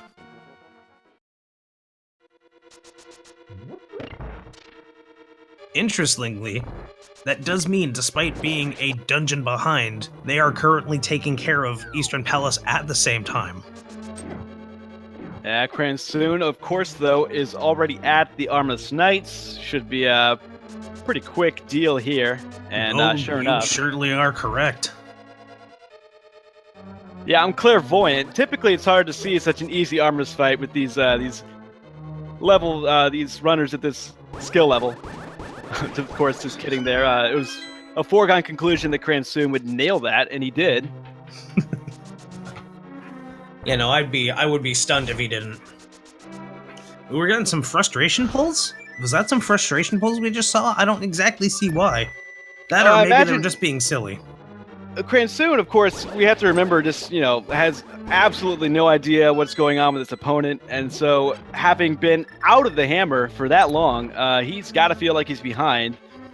Even good runners, they often feel during the course of a race that they're behind when they've routed and run the race excellently because they expect their opponent, to make all the right calls. So Cransoon probably feels behind here as he makes his way up to Ganon's Tower. We're getting all the guesses in chat, so if you're just joining us, be sure to get in your guess for where the big key is in Ganon's Tower, numbered 1 through 22. Say, did you start the command? We are on speed gaming. I did not start the command. All right. Hey, chat, listen to me right now. You may not like my puns, but until you see me get and press the start button, which is now, you need to, if you've already guessed, re-guess. So if you feel like you've already made the guess, you need to put that back in right now where it's not going to count. Similarly, we are also in our game that would put you up on the board only counting people that have subscribed or put in either $2.50 worth of, or 50 cents worth of a tip, or 250 bits. And remember, you have to use the number and you cannot use the name. However, for the sake of after you put in the number, you want to actually, clarify for your own shenanigans, feel free to. But that's only extra sassy bonus points. For me, I'm guessing Bob's chest. Which, of course, isn't a number technically, but, I'll allow it. I will. And we have had the first person enter. That means we now no longer have to take any questions or any guesses unless you just want to play for bragging points, which, to be fair, is entirely fine. And if you guess the first two chests, you're already wrong. We are seeing a right side gamble. He did pick up the small key, so, hard to classify it as a gamble. It's a pretty popular route these days. Of course, there's no right way to route it when you have no idea where the big key is, so he's taking the right side option, we'll say. Cransoon as, of course, the beneficiary of having half magic, taking care of these Gyptos, no problem. To be fair, even if it's an option, it's still a gamble. At that point, it's just semantics. But I do understand your point on it also being a relatively more popular play these days. Fair enough. Burrito, arrows, a heart container, and the red rang. Oof. So, if it's not in tile room, it's on the left side. Gamble not really paying off right there. However, on the bright side, that did not take up a whole lot of time because, let's face it, Yagamoth is still taking care of Misery Mire. In fact, even though he doesn't know it, Cransoon could have even gambled, literally gambled, on the tile room. Yeah, that at least in the more common, I think, interpretation of the word, that's certainly a gamble there, as we see chest or location number 7 on the torch, a heart container, as we're going to check 8 through 11 here. No dice there is a small key. Arrow upgrade on number 9, number 10. Nope. And number 11. Oh, sorry. So far through 11, we got a whole lot of nothing.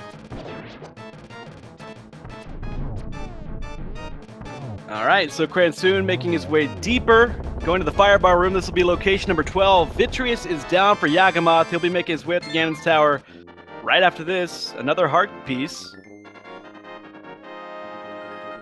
And we are seeing some boomerang strats, using the bloomerang to swag it on through. Oh, and we're seeing the bloomerang swag hook. Oh, very nice.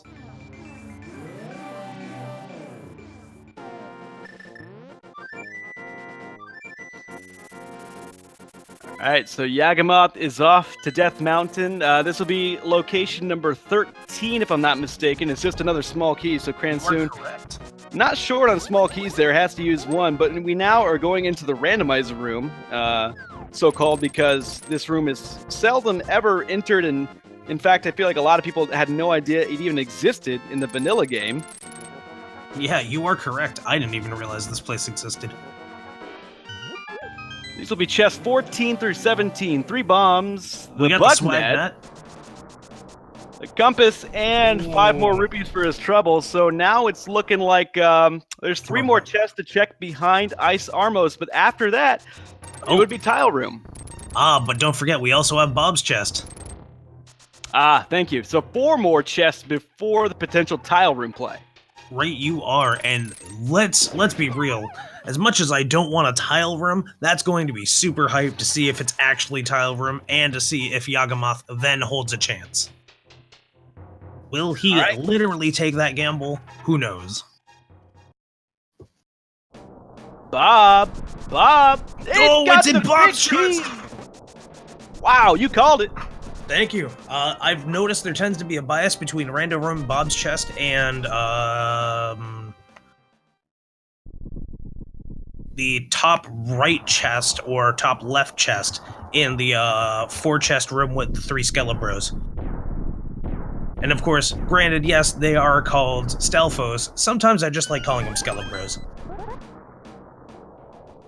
All right, Yagamoth is in GT now. We'll see if he decides to skip over the right side entirely here after picking up a small key.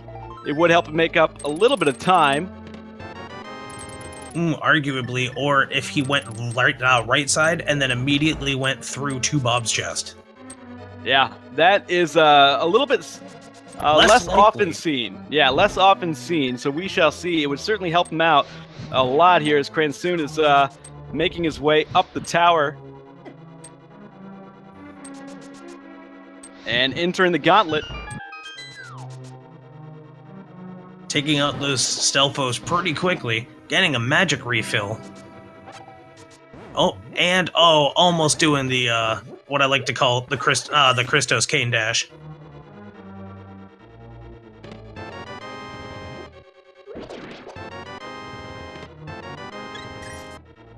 Cransoon, meanwhile, with a bit of a sloppy and reckless dive through the gauntlet here. Getting a little bit low on health, has plenty of blue potion if I remember correctly, but you can see just the urgency in his play right now. I imagine still feeling like he's behind, whereas we know that he's ahead, but he can't take a death here. He's got to be careful. Oh, and right before going into Landmolus, making sure to not desync them, he uses the blue potion. Very, very reasonable and a little bit of a risky situation, but nonetheless well pulled off.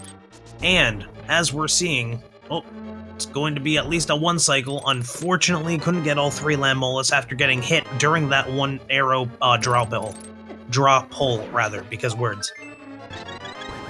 And just missing out on that second attempt, and narrowly getting in that arrow on the 3rd cycle. So he's through with Landmolus. I'm sure he'd be grateful for that. Absolutely. Meanwhile, Yagamoth going the more traditional left side. As we know, unfortunate for the sake of catching up, but nonetheless still still a valid option.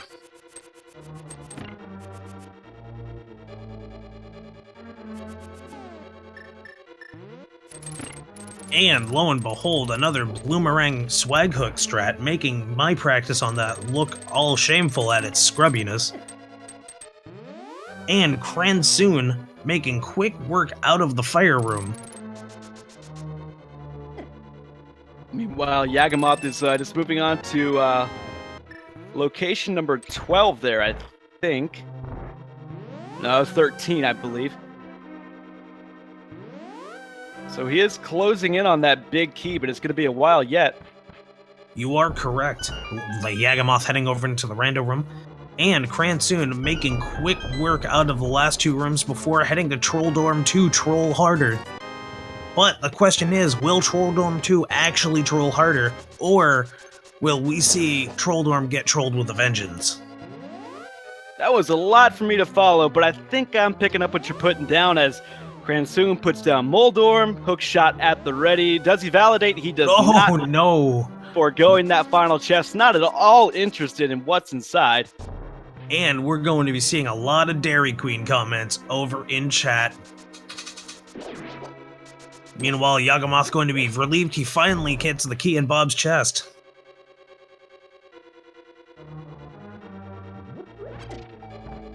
Bob once again giving our runners some difficulty there, sapping away some magic and health. But the big key is worthwhile compensation, I think, as we move on to Aga 2. And Aga 2 there. Giving some decent positioning, but not that hot RNG when it comes to reflectable shots. Oh, there we go. Oh, nice double hit by Cransoon. So that's 4, and that's 5. He has 1 more. Oh, narrowly missing on that angle. However, this should seal the coffin in Aga 2, and down Aga goes. So Cransoon moving on to the final step here, eliminating Ganon. He does have the silver arrows and the tempered sword and the cape, and I think he still has 1 more potion. Can't be too sure about that, honestly, but with this skill level, I would be absolutely stunned to see a death or a fall. Yeah, but you have to also remember that, it's been a tough road to hoe for these 2 runners, and nerves can get to you, especially in a race like this where the winner will move on to the group stage and the loser would have to go and play Saturday in a race with 32 or 33 racers, with only the top 6 moving on. That is going to be an insane race. Wow, I didn't even realize it was that many racers going on at the same time. Cransoon getting a good position there with the fire bats on Ganon, evading with the hook shot, and he is on to the 3rd phase. And with that luck on the RNG, Cransoon narrowly escaping, giving Ganon a hug, which, as we know with Blue Mail, would actually take out, if I'm correct, 6 hearts. That would have easily zapped the last of his potion.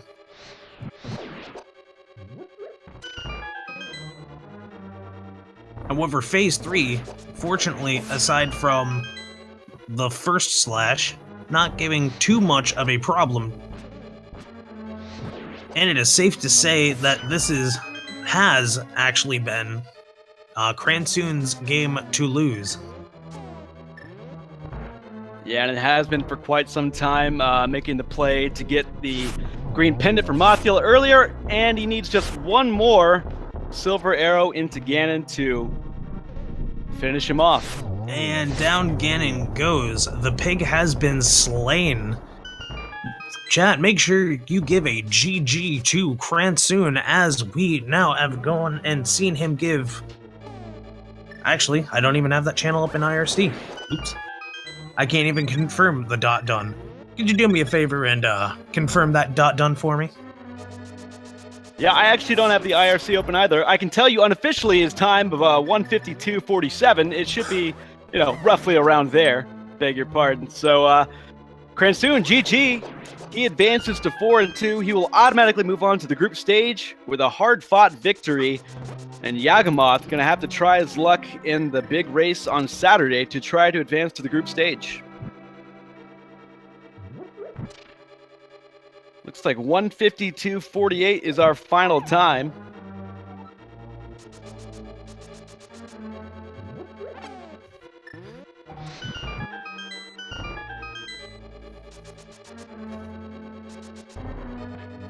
And popping into the IRC as we speak.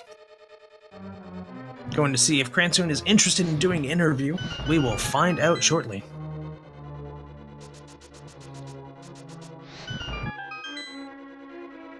In the meantime, if you have been enjoying what you see, make sure you go and follow these runners for some more excellent Link to the Past randomizer and otherwise speedrunning goodness. Speaking of speedrunning, did you know Speed Gaming has 4 channels? Speed Gaming 2, 3, and 4? They also have, for the secondary tournament, Randomizer Mania, and that has 4 channels as well. Randomizer Mania 2, 3, and 4. Oh, Cransoon will be joining us in just a second. And if you like what you've also seen, make sure to give a lot of love to the people behind the scenes that have been running it.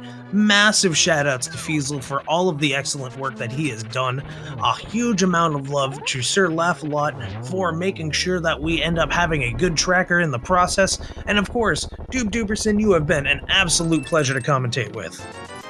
Well, it's been a good time. I gotta say, the seed has been difficult is putting it lightly. So, I think our runners are probably a bit frustrated, and even Cransoon, realizing that he's won the match, has got to feel a little bit anxious after going through all of that. But it's been a pleasure, good race, and obviously as things wind down here in the Swiss stage, to echo what you said, Glenn, everybody, please follow Speed Gaming 1 through 4, especially if you've been enjoying this, and if you've been enjoying the runners, go ahead and give their pages a follow as well.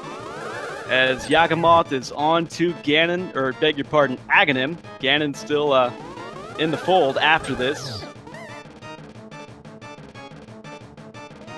And as we're seeing, Yaga getting some very nice RNG and positioning from Aga 2. Alright, and in the waiting room, Cransoon is. So I would like to welcome both the winner and a overall pretty quick speedrunner, Cransoon, to the chat. GG. Oh, thank you. Oh my gosh. That was my hands, like, I still kind of can't catch my breath. I'm like shaking from that seed. We don't blame you. We were sitting here wondering when the seed was finally going to give in, and Laser Bridge Turtle Rock. Are you kidding? Right? Oh my god. I was so happy about that, though. Because if it hadn't been Laser Bridge, then I would have had to be like, okay, well, do I want to go into Pod, or do I want to go into, like, Swamp without the hook shot and everything? Like, ugh. There were so many terrible options for me. There really were. What did I... Turtle Rock. Turtle Rock was the only dungeon I didn't double dip in that entire freaking seed. Yes, actually. Yeah. I double dipped everything. To be fair, you both did. Okay, well, I'm happy that we both did, because, Oh, actually, I think the only thing that Yaga did not double dip that you did was Ice Palace. Ice Palace, I was broken up about that play because I feel like version 26 knew that it was going to give me this seed today, and so yesterday it gave me a bow in Ice Palace, hammer in vanilla big chest pod seed. Ooh.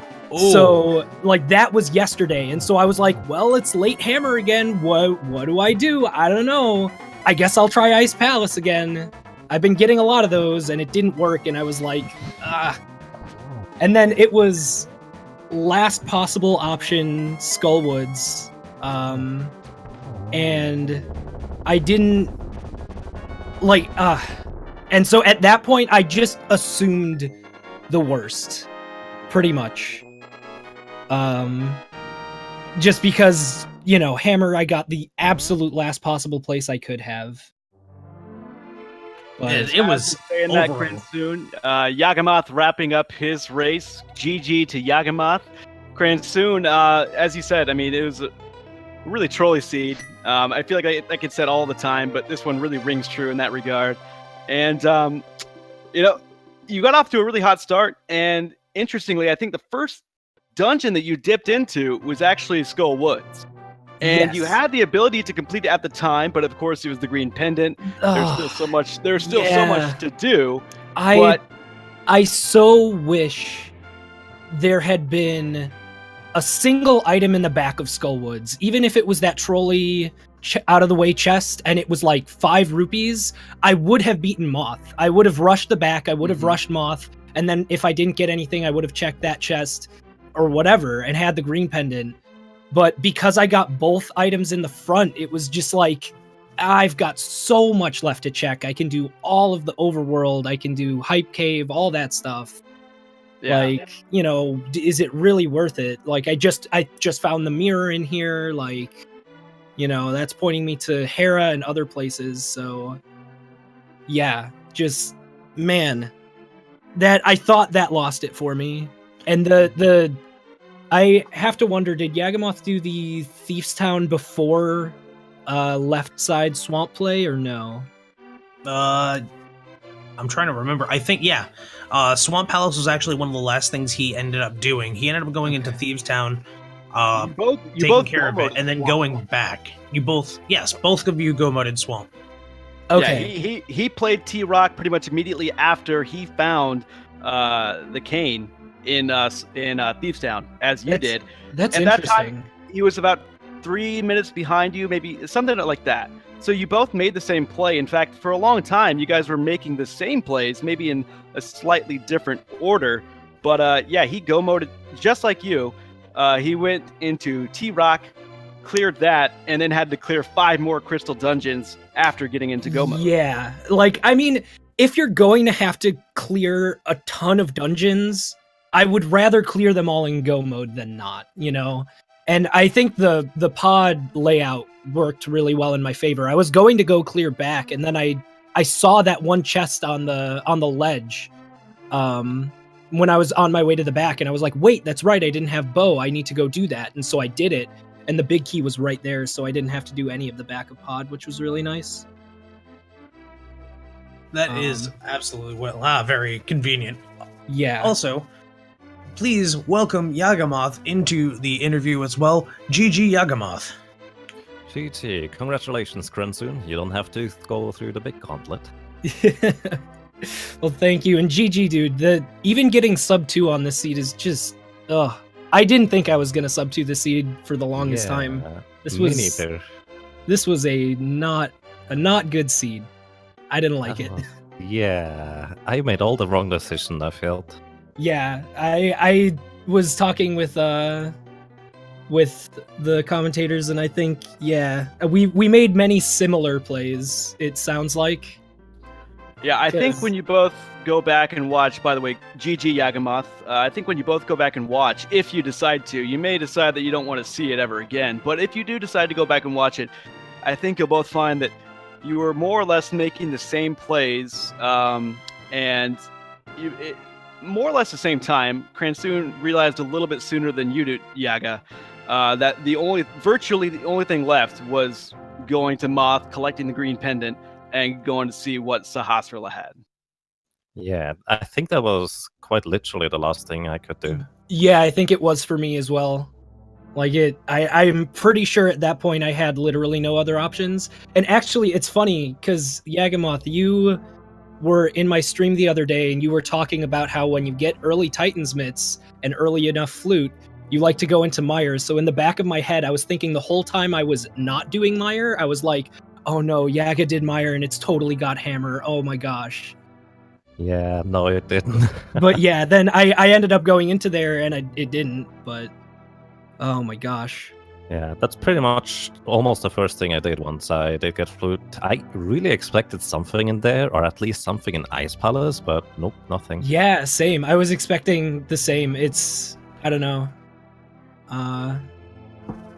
It was nice to be able to do like an almost true go mode of Swamp. Yeah, that was one thing we were talking about in the chat and also in the commentary. Once you did hit go mode, there were still a lot of crystal dungeons to complete, but on the bright side, hey, you can just breeze through Swamp, and that's always nice. I think that was probably the record as to how many dungeons I still had to clear after go mode. I completely forgot about Eastern Palace existing too, just because that's so unusual that there's so many dungeons left. Yeah, definitely. What did I do after? I think I did Mire, then Swamp, then Pod, then Eastern. I think I had 4 dungeons left after that.